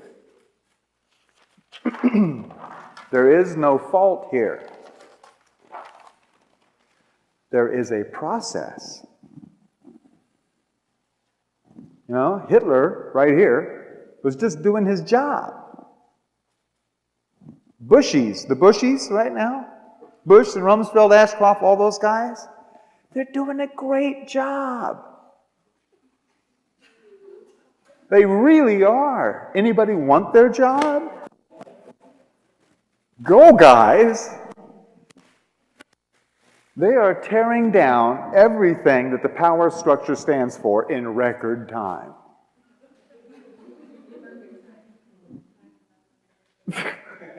Go, guys! We got to get this stuff out of the way.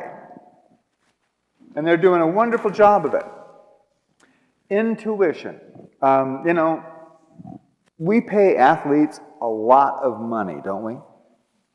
To play silly games. Don't we? I mean, it's almost ludicrous, almost crazy how much we pay. Millions of dollars a year to go out and play a game? Are we nuts? Maybe not. Because, you see, these athletes, when they're out there,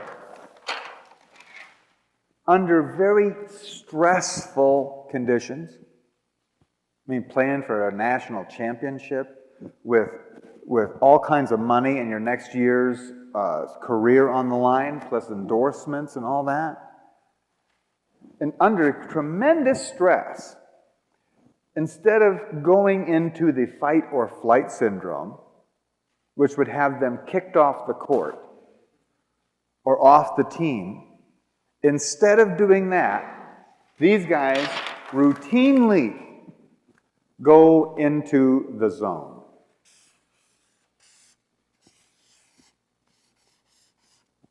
And they make the spectacular play.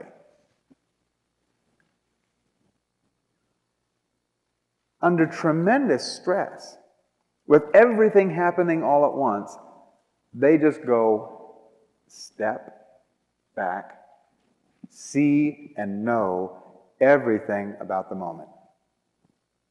Have you read any of those interviews with the quarterbacks or the hockey players who see the play in slow motion?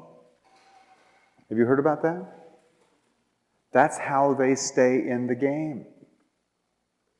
By being in the zone. Riding their intuition.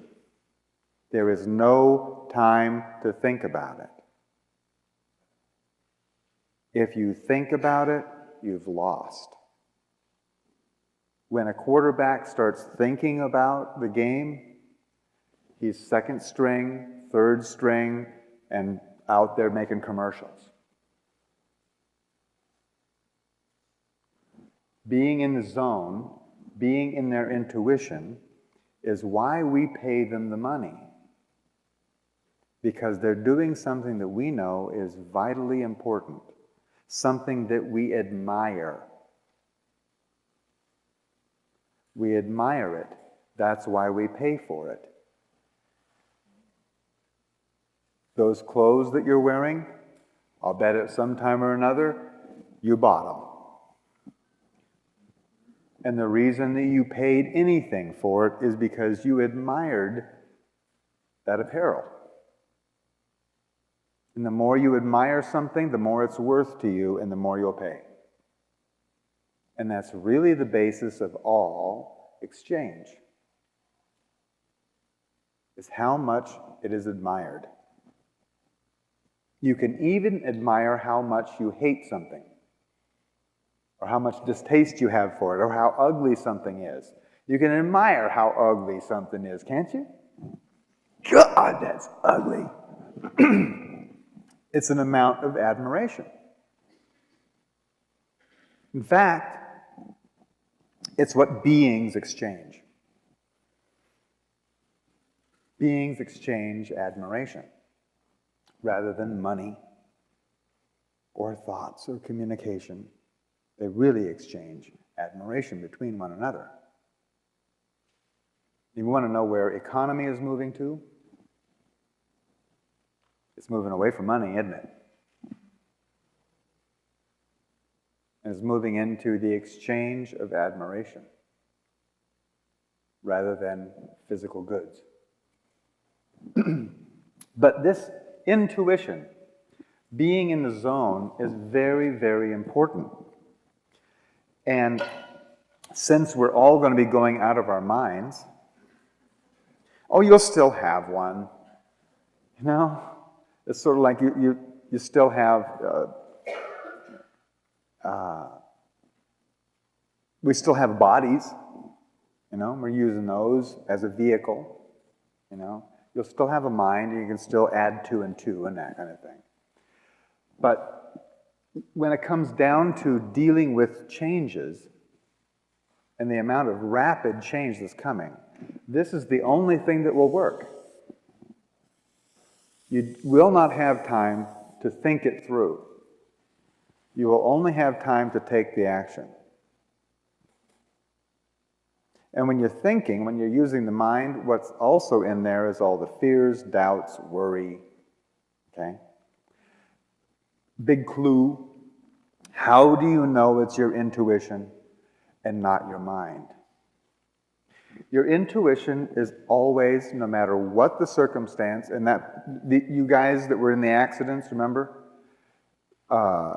When you were engaged in your intuition, there was no fear. There was a calm certainty, a knowing of what to do. There was no time to worry about whether you were doing this right or wrong. It was direct action. Your intuition, no matter what or how dire the circumstances, your intuition will always be calm and knowing. Your mind, on the other hand, will throw in the kitchen sink. I've talked to some people who shared experiences with these accidents and whatnot. They made it through the experience, and other passengers in the car or companions didn't survive the situation. And these people knew exactly why they didn't survive. I mean, the passengers didn't survive, and they did. It was because they personally stayed right there in the moment, while the passenger was going, "Oh! No, I'm denying this is happening at all." They were in their mind. The survivor was in their intuition. That's how important this is.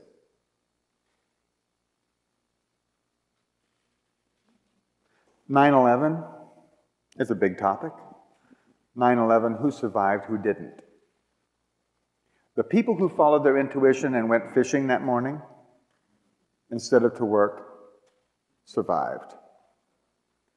The people who got down out of the buildings when the first plane hit, and even including in the second tower, the people who got out of the buildings, followed their intuition, took a break, went home, they survived. The people who got out of the buildings then heard the all clear, and their boss reminding them that they had customers on the West Coast that they should be selling stuff to, and then got back in the elevators and went back up into the buildings, didn't survive. What was the difference? The guys that went back up in the building had a reason.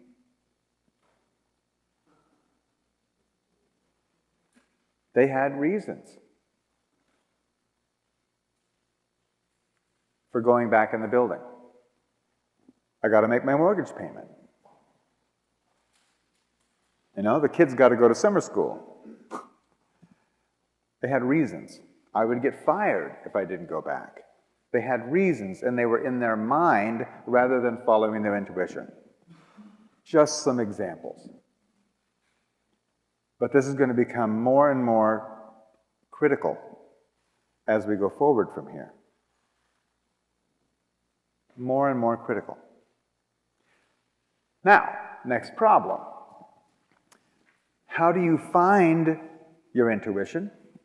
And how do you keep it tuned in? Because, of course, we've all had the experience, right? We've all had the experience of our intuition. Usually, it's fleeting. It's a little thing, and then it goes away. And then it's clouded with all this doubt about, was that even my own thought, or, you know, all that stuff, right? The mind just jumps right on you, and This mind thing is not your friend, friends. It's a parasitic, self-indulgent, self-preservation mechanism. It would rather be right than you be alive. The mind. You've probably had friends who denied that there was anything wrong with them because the mind said, that can't happen, that can't be there, nope, it's not right. It wouldn't go for treatment, let alone alternative treatment, and they're not here anymore. They were right until they actually kicked it.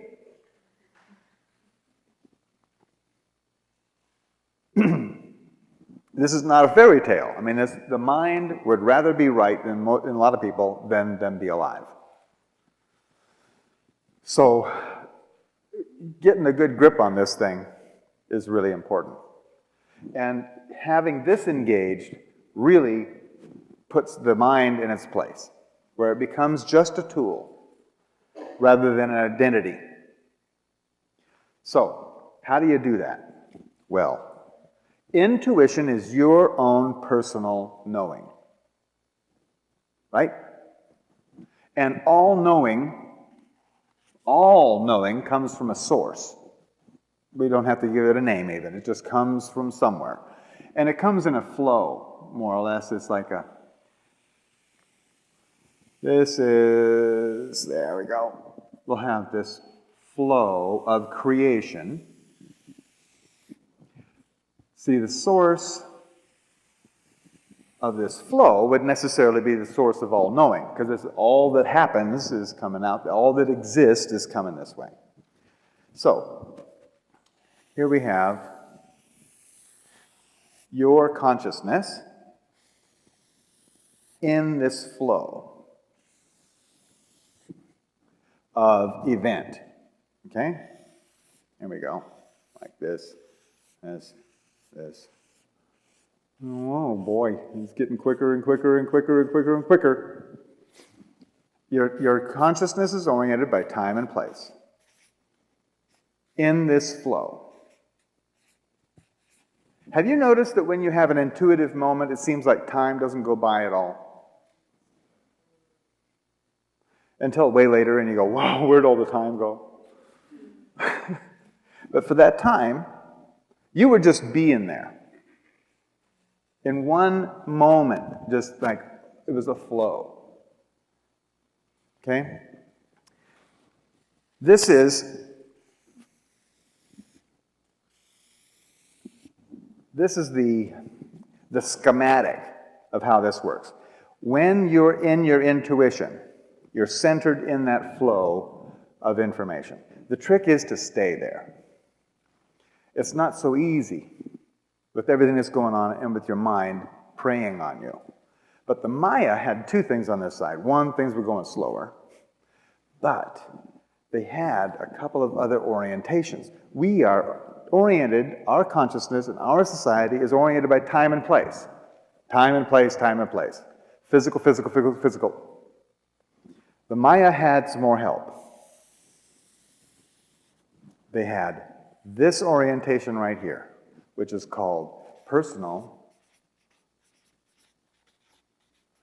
intent.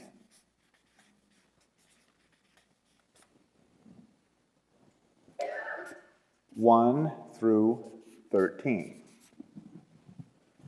Have you ever been someplace you didn't really intend to be?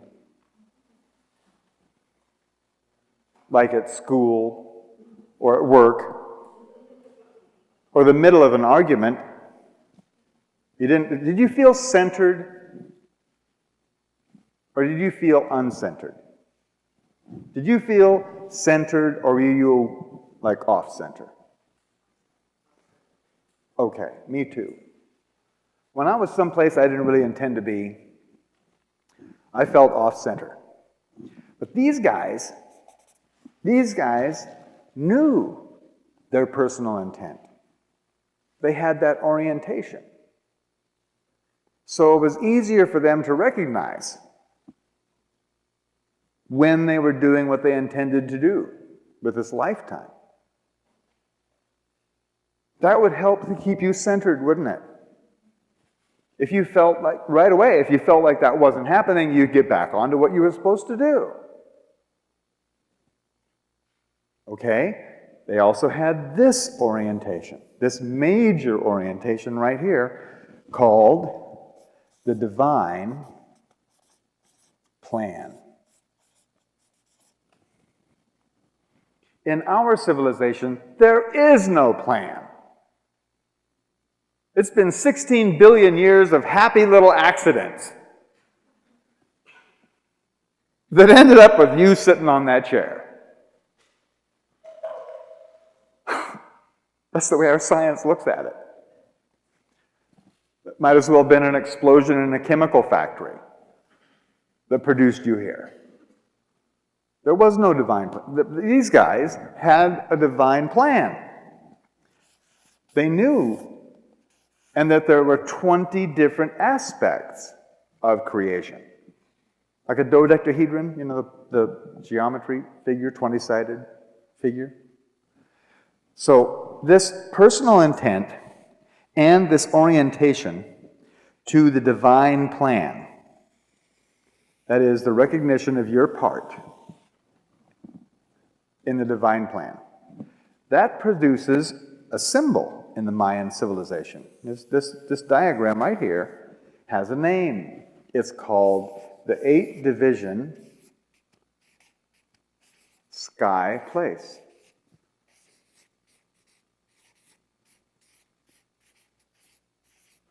And that symbol stands for heaven. You've been there. There are moments in your life when you were oriented by time and place. You knew you were doing what you desired or wanted to do, and you knew you were a part of something much larger than yourself. Felt cool, didn't it? Heavenly, huh?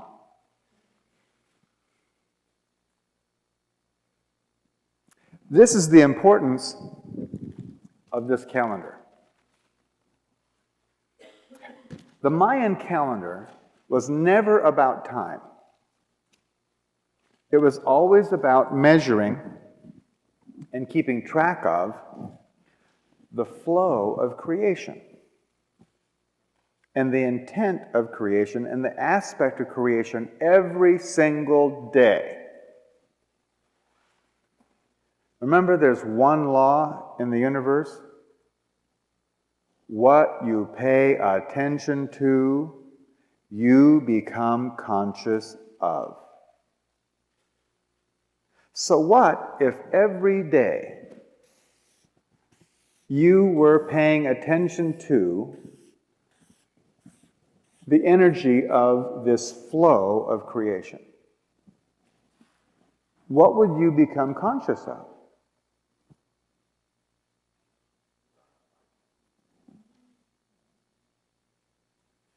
So, would it be easier to have your consciousness attuned to your intuition? Easier isn't all that good a word. It's automatic. Without any effort, without any thinking about it at all. And I mean no meditating, I mean just forget it. You look in the morning to see what the intent of creation is for that day. Then you go and you live your life. The Maya woke up every morning and celebrated the day for the purpose it served onto creation, and then went and lived their lives. Every day. You know what the word entrainment is? Entrainment is the automatic syncopation of life forms or even mechanical objects. Science doesn't have a real good explanation on why it happens, but they sure know it happens. One example is a baby and a mother, when they're nursing, the mother and the baby's heart go into rhythm. They beat at the same time. That's called entrainment. It's a natural matching up. It works for objects too. If you take cuckoo clocks in a clock shop, for instance, and you get them all ticking at different times, within a week or so, they'll all be ticking and talking at exactly the same time. It's called entrainment. And what this is a tool to entrain your consciousness to the flow of creation. 13 and 20. 13 and 20. And it goes 1 through 13, and it goes through these different aspects of creation, all 20 of them, and then starts again. So it's a weave of those two numbers. And you can go way into thinking about it, and it will do you no good whatsoever. It's only what you don't think about it, but end up just knowing from inside that does you any benefit. I know that sounds completely backwards from everything you were taught in school, but, well, we're not in school, are we? A side note, part of this is that consciousness, we've been talking about consciousness as the awareness of being aware. And we've been talking about the mind as a tool that consciousness uses to see the similarities and differences between things, right? Consciousness, overall, it has a job to do. Consciousness divides creation. It divides it. Have you ever noticed that when you are really conscious, you can see the veins in the leaf, or you can see the different colors on a butterfly's wings, or you can count the stars. But when you're upset, and maybe not so conscious, everything looks kind of the same. Have you ever noticed that? The more conscious you are, the more divisions there are in your experience. And the less conscious you are, the more prejudiced you are. Have you noticed that? Where everything and all the experiences or all the people look the same. The job of consciousness is to notice the differences. That's how you count your blessings. That's how you appreciate the experience. Is by looking and picking out the differences. So consciousness divides. And the Mayan calendar says that it divides by 13.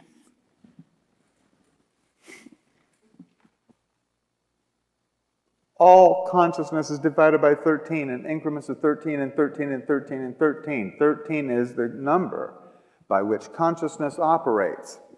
No wonder 13 is unlucky and satanic.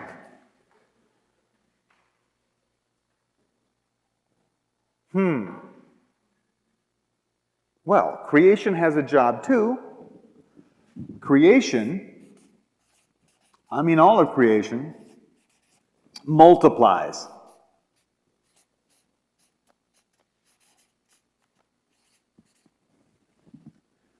And all of creation multiplies by the factor of 20. 20 times. Anybody here studied biology? The very beginning of biology, from the single egg and on. Multiplies by 20.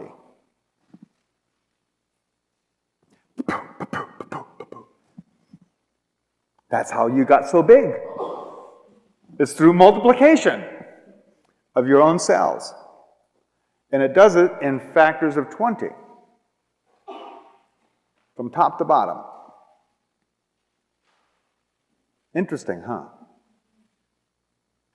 So by following how this weave goes of 13 and 20, I mean, basically that's what we're talking about, is that this rectangle, 13 by 20, just by being aware of that, it entrains your consciousness to all of the interplay of consciousness and creation. And there's nothing that you can think about it that's going to help. It's just what you end up knowing. And your intuition kicks in, and you end up in the right place, meeting the right people, doing the right thing. That's what's going to get us all through this. I'm not saying that this is the only way to do that. I'm saying that this one works all the time.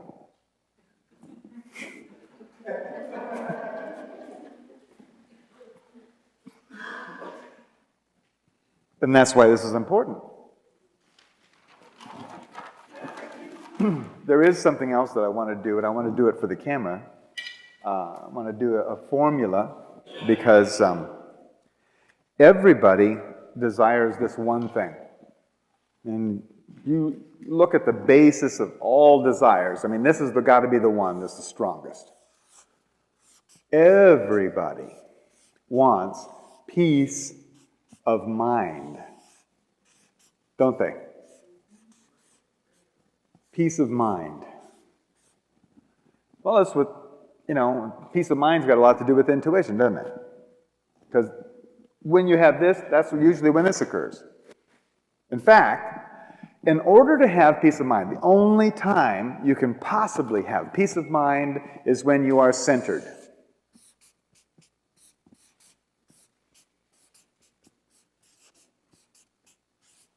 Isn't that true? It's only when you are in this position that you can have peace of mind. Okay? How do you get centered? There's only really one time that you can be centered. That's when you're certain. When you are certain, then you're centered.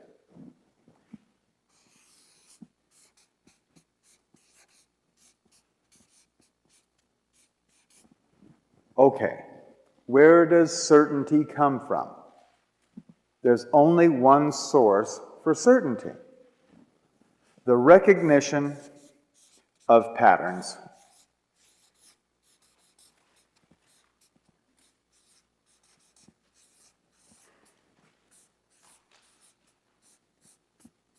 The recognition of patterns. Remember the first time that you were trying to learn how to drive? Did you have peace of mind? Were you centered? Were you certain? You didn't recognize the patterns yet, did you? Where does the key go? Which way do you turn it? Which is the gas? Which is the brake? Which is the clutch? Which way do I move this lever? What is this guy doing stopping right in front of me? All of those are patterns. Anybody taking dance lessons? Two-step, I did. Square dance, tango.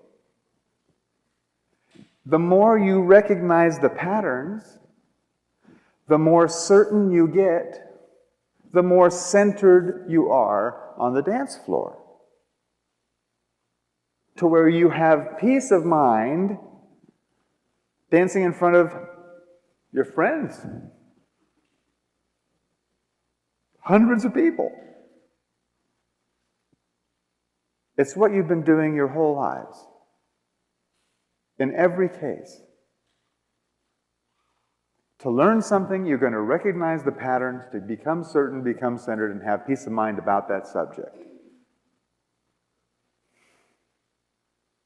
Now we have the pattern that we can prove So you can be certain. Of course, it takes your own. I've got mine. I would, for the last 4 years, studied in depth all of this stuff. I have my own certainty about this pattern, centering and peace of mind about it. But it's now available. A pattern of the last 16.4 billion years of everything that's happened. And the fact that the pattern shows things are getting better and better. No matter what it looked like at the time, we are evolving. And the situation is getting better and better and better. That will go forward into our future too. Because this ethics is scheduled to overcome power. Just like power overcame law. Have you recognized that? Law overcame reason, didn't it? Didn't it? We studied the law for quite a bit ourselves, just previous to coming here, for about 20 months. And there's very little reason or sanity in the way laws are written. Laws overcame reason. Then, actually, I should point this out, that during this period of time, during the fourth day of this cycle right here, law overcame reason. During the fourth section of this right here, which was from 1874 to 1894, was the fourth day. That's when power overcame law.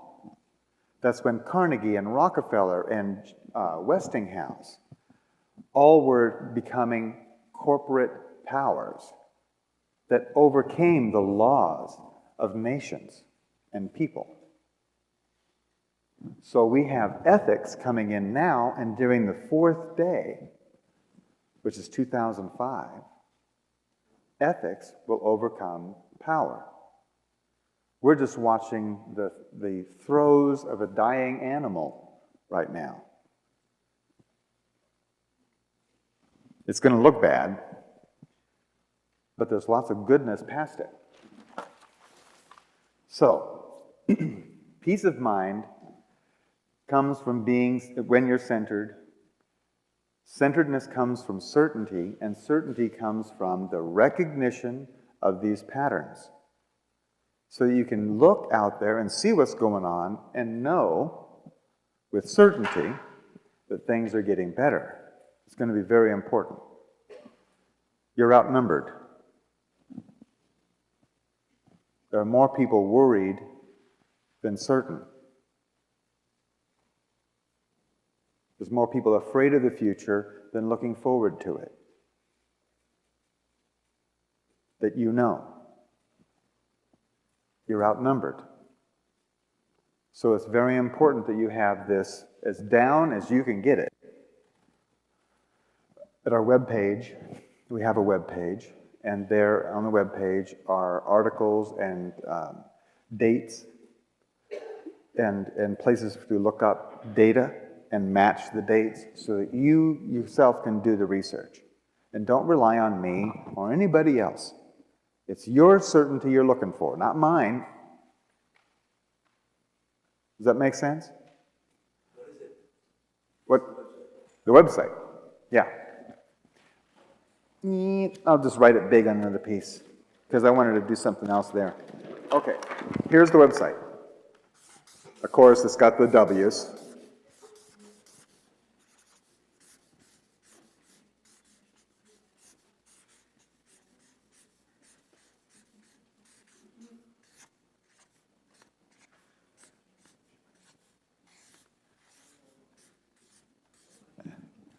I'm glad I had lots of room to write, you know? It's Mayan, that's M-A-Y-A-N, and then Magix is spelled M-A-J-I-X.com. And you go to the learning lab. There's a little button that says Learning Lab. That's where you're going to find lots of the information, and then articles. We've got something like 1,500 articles there. Have fun. I know the winters are long here. Hey, there's a lot to read. I can give you, what I want to do, though, is I want to give you just a little bit of this data. I mean, please go research this for yourself. But I want to give you just a little smattering of it right here. Of this pattern, so you can, so you know. Here is, all of this is the national cycle. This is the first day, first night, second day, second night, all that, all the way down. During the first day of the national cycle, let me show you where that was. That was from 3115 BC forward, okay? This is the national cycle. Here we are in this one. That one is 3115 BC, then the power cycle, and then ethics, or then galactic cycle. What happened in the very first day of that is this was the first idea of one God. Remember, there used to be lots of gods? I mean, all the reasons, there was a rock god, there was a tree god, there was a sky god, there was a... well, right here was the first idea that there was just one God in charge of everything, or created everything. During the first night, which is the application of that, Abraham moved to Canaan and started up a church for that one God. That was the application of that. Then, down here, I'm going to skip a little bit. Down here, the third day is always, always, when the truth comes forward, comes busting forward during the third day. That third day of that cycle was when Moses received the 10 Commandments.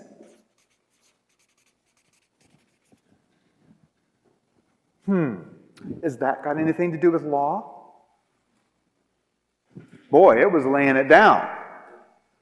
During that third day, boom, the law was laid down, and that's what the national cycle was all about.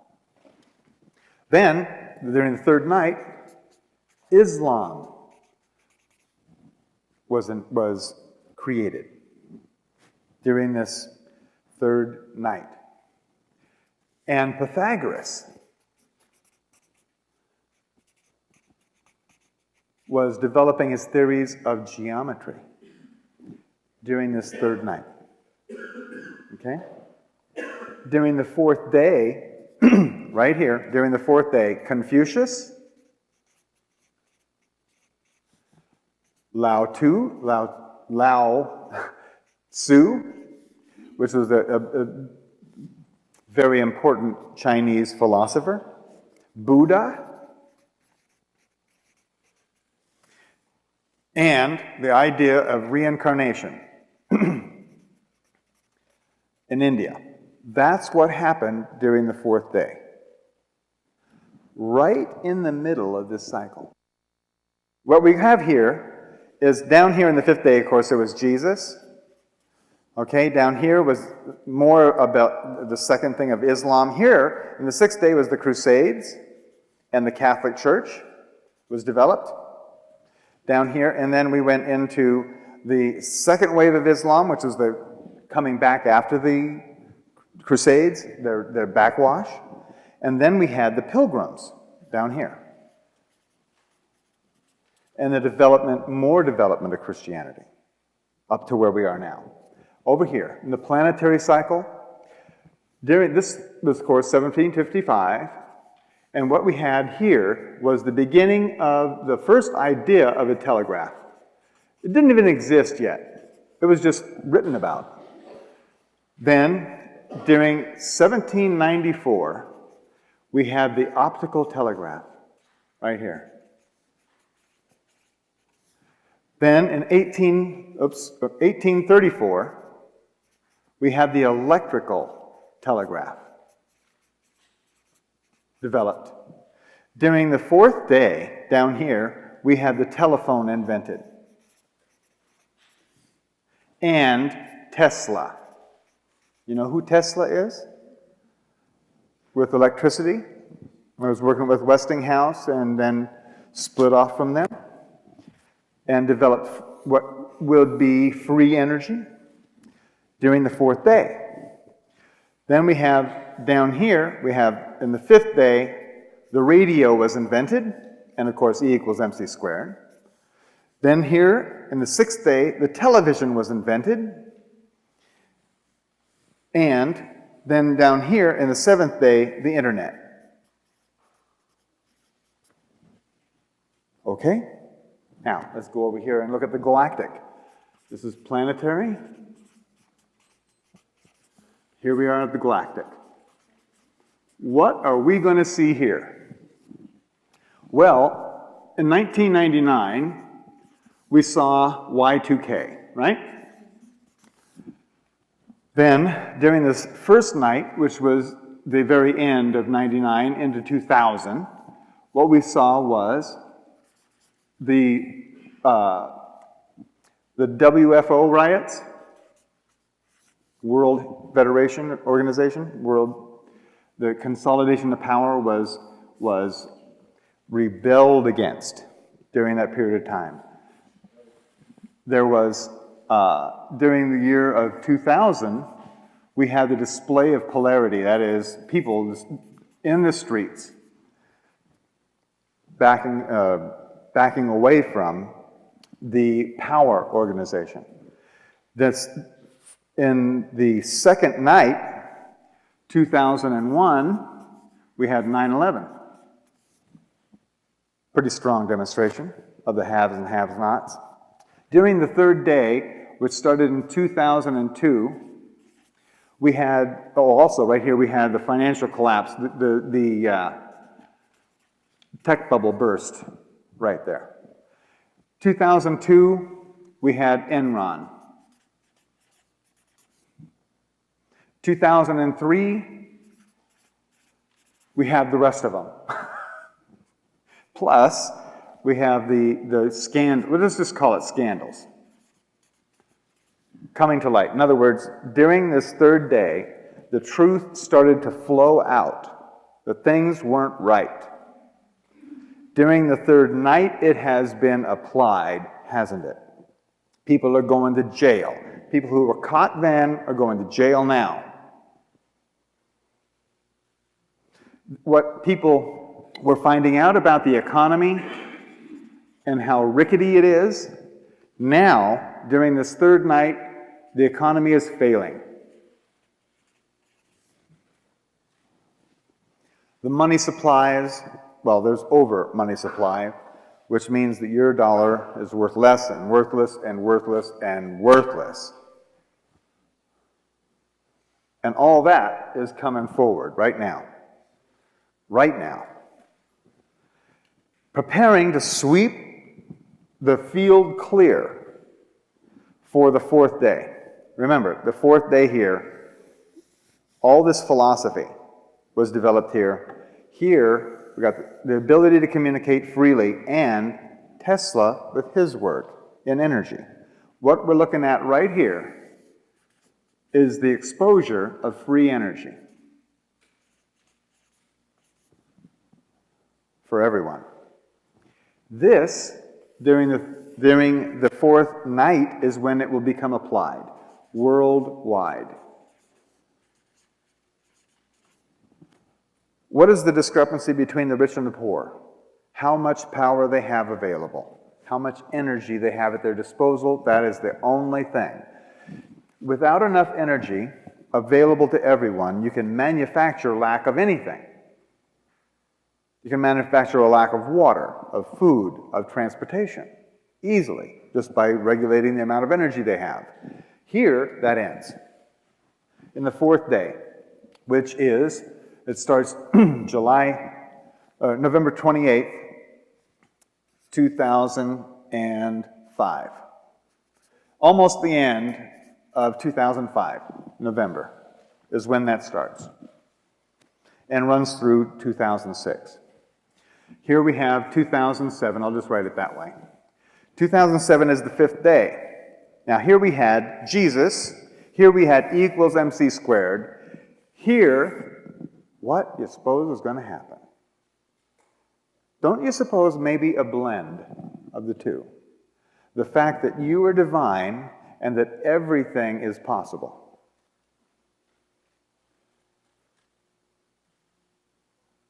I mean, here is where we're liable to meet the neighbors. Extra terrestrials. Right there. 2007. We can't meet them face to face right now because we don't have an ethical consciousness, do we? We have a power consciousness. We shouldn't be out there. Can you see us out there in the galaxy right now? Earth #1, we'll kick your, you know, that's how we'd go at it. We'd be attacking everybody. We're under quarantine until we get over this power trip. Then we'll be able to meet the neighbors.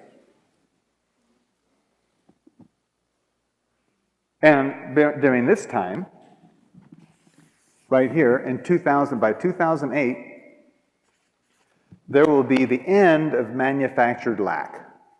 Absolutely, there won't be any lack of anything. Because up here, during this period of time, we will have teleportation. You think we're kidding? I have an article right here about, I'm not going to read the whole thing, but there's a little article right here about spooky science. You guys read that in the paper? It was in your guys' paper. Spooky science offers promising step toward ultra-fast computers, but what they're talking about here is the ability to record the molecular data of an object or thing, or you, and then send that data instantly to another place and have it remanufactured at the other end. Beam me up, exactly. And they're moving right toward it. It's constant acceleration. So by this time, by 2007, we'll have teleportation, at least for objects. Of course, that'll put everybody out of a job.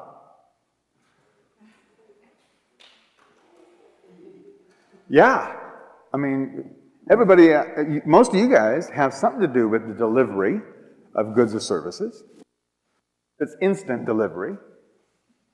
And if you can take a recording and send it once, why not be able to send it 1,000 times to different places, all at the same time? So where's the fall of the financial world? Right now. Now. This, third night. Right here. The question is, when is the falling of the financial world? Right now. The dollar and the Canadian dollar, the loonie and the toonies are absolutely worthless. They're worth nothing. They're not worth any, they're taking up space in your pocket. So what's going to replace it in the new world then? Only admiration. Yeah. Then, I'm going to go on just a little bit. 2009 will be a time of getting used to bliss. It's going to take some practice. We've been so involved in everything going wrong that we're going to have to get used to being able to create things going right. It's going to be like learning to walk or live all over again. And this all leads toward what we were talking about right here, October 28th, 2011.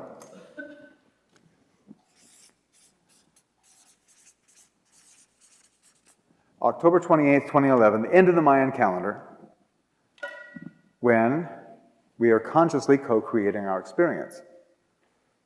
Time travel is all in here too. So if you can travel to any time you want, what good's the calendar?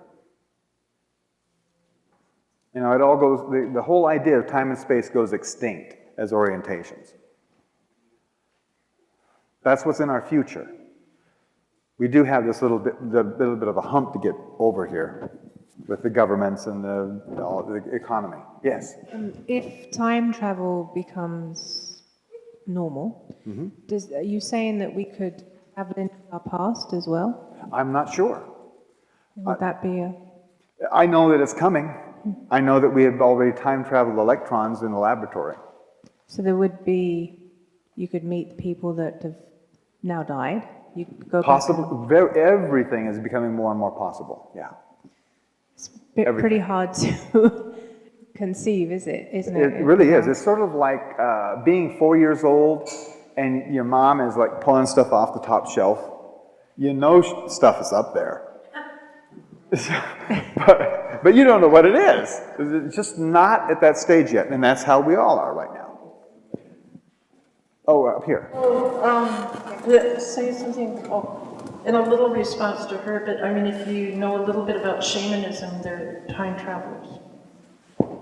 Shamans? Yeah. Oh, like yeah. The universal experiences, they will see prehistoric beasts or whatever, and it's universal no matter what culture they came from. Yes, it is. That's a time traveling. Yeah, indigenous people already had bits and pieces and parts of this all along. We've lost it, and now we're gaining it back. Sometimes you don't know what you got until it's gone, you know? Native cultures weren't persecuted as much.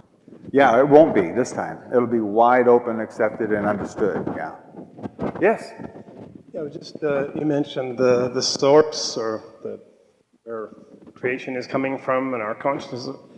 I just wanted you to comment on something I read about, this Mayan calendar was kind of written off by our science, right? Basically. Well, it's being confirmed by our science. But yeah. early on, they really pay attention to, like, for Oh, instance. yeah. So, Right. but I've books like the Edgar Cayce books, and that it came from outer space. Other people, not scientists, were trying to say that the Mayan people could not have had this, and that they got it from somewhere else. I don't agree with that. Why couldn't people have it? You know, but could you comment on that? And now you're saying that we're just about to meet the neighbors, and somebody else was saying that they've already met the neighbors and got all this from them, right? Right.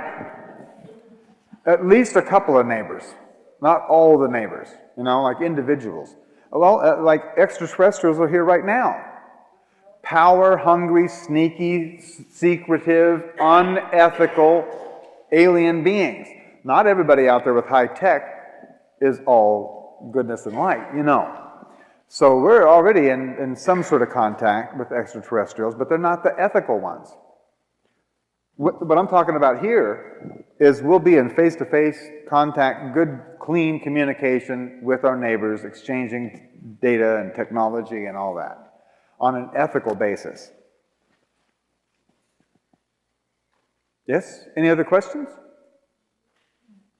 Oh, yes. Up here at the front again. With this type of calendar, I watched several documentaries on prophecies from all different nations since the beginning of times till now. So where does how do all the chaotic things fit in? Say, Nostradamus is, for example, saying we are disembarking on maybe a 27-year period of absolute war and miserable things. Well, we're embarking on an absolute destruction of everything that you rely on. Okay, so that's all included. Yeah. Everything that you rely on, delivery of electricity, of food, of water, and stuff like that, will all be threatened in the very, very near future. So this isn't going to blissfully transfer. Oh, no. Just like Bush is not going to go, oh, I'm sorry, excuse me, I screwed up. I'm out of here. No. He and all of his people are not going to walk away. Yeah, it's going to be rough. But it's going to be short. Very important to understand. It's going to be quick, vicious, and over with. 6 months. 6 months. 6 to 9 months most. And then we'll be putting the pieces back together. But we do necessarily have to go through that. And every time, every third night, there is like a boom. Revolution, well, here. This one, 1854. What was happening in America, 1854, right, 1861, was the Civil War. And during this whole period, there's civil wars all over the world. In Russia, in India, in Spain, France, there were civil wars everywhere. We're just going through the same cycle again. The world didn't end then. It's not going to end now. It's just going to be rough. Yeah? About the changes that you're talking about in your Okanagan tapes, you had mentioned that shortly after this December, there's the issue of the slowing of the rotation of the Earth. Oh, yeah, that was Greg Braden. That's from Braden's material? That's from Greg Braden's material? Yeah, Greg Braden was, I was referencing to Greg Braden's material where he was saying that we're going to be coming to 0 point. Right. Zero magnetics and a slowing of the Earth and then a reversing of the spin. I would like to hear your comments on what type of a reality you envision after the Earth has stopped and started the other way, in light of the comments about all these new technologies supposedly coming in. And I don't have anything concrete to say about it. I have my own personal thoughts about it, that it will reverse the polarity on the power, you know, to where people won't be so self-centered, but will be open to more inclusion. But my question still comes to the point that if this scenario does take place, then realistically one could assume that we're looking at something like, what, 2 or 3% of the world's population surviving? You start spinning things. More than likely it'll be about it'll either be 2/3 or 1/3. Okay. Because that's the natural proportions of everything, is 1/3 to 2/3. So it depends on how well people understand what we're coming up on and going through. So this is the ascension process, basically. Well, it's When we talk about ascension, that's the intuitive mind, right? So the promise of ascension is that this time we're taking our bodies with us versus leaving them behind. Our consciousness will teleport us, in other words. Oh, yeah. When the time is right. Actually, right now it's happening. It's a process. Yeah. It's like a tree grows up and then bears fruit, but it's been growing the whole time. You see, we're growing very rapidly right now. Do you think it's a possibility that those that aren't ready would be teleported to another place, or is Earth going to stay Earth? It's very possible that aliens, not so ethical, will very soon show up in the skies and start teleporting people, you know, beaming them up and shipping them wherever. I mean, it's much more is possible now than ever before. Like all kinds of goodness and badness all at the same time. All the science fiction shows that you've ever seen, those possibilities are more there. Because more is happening in less time. What exactly is going to happen, nobody exactly knows. Other than, we're going to call an end to this talk. That is predicted. I'm getting hungry, and I bet you guys are too.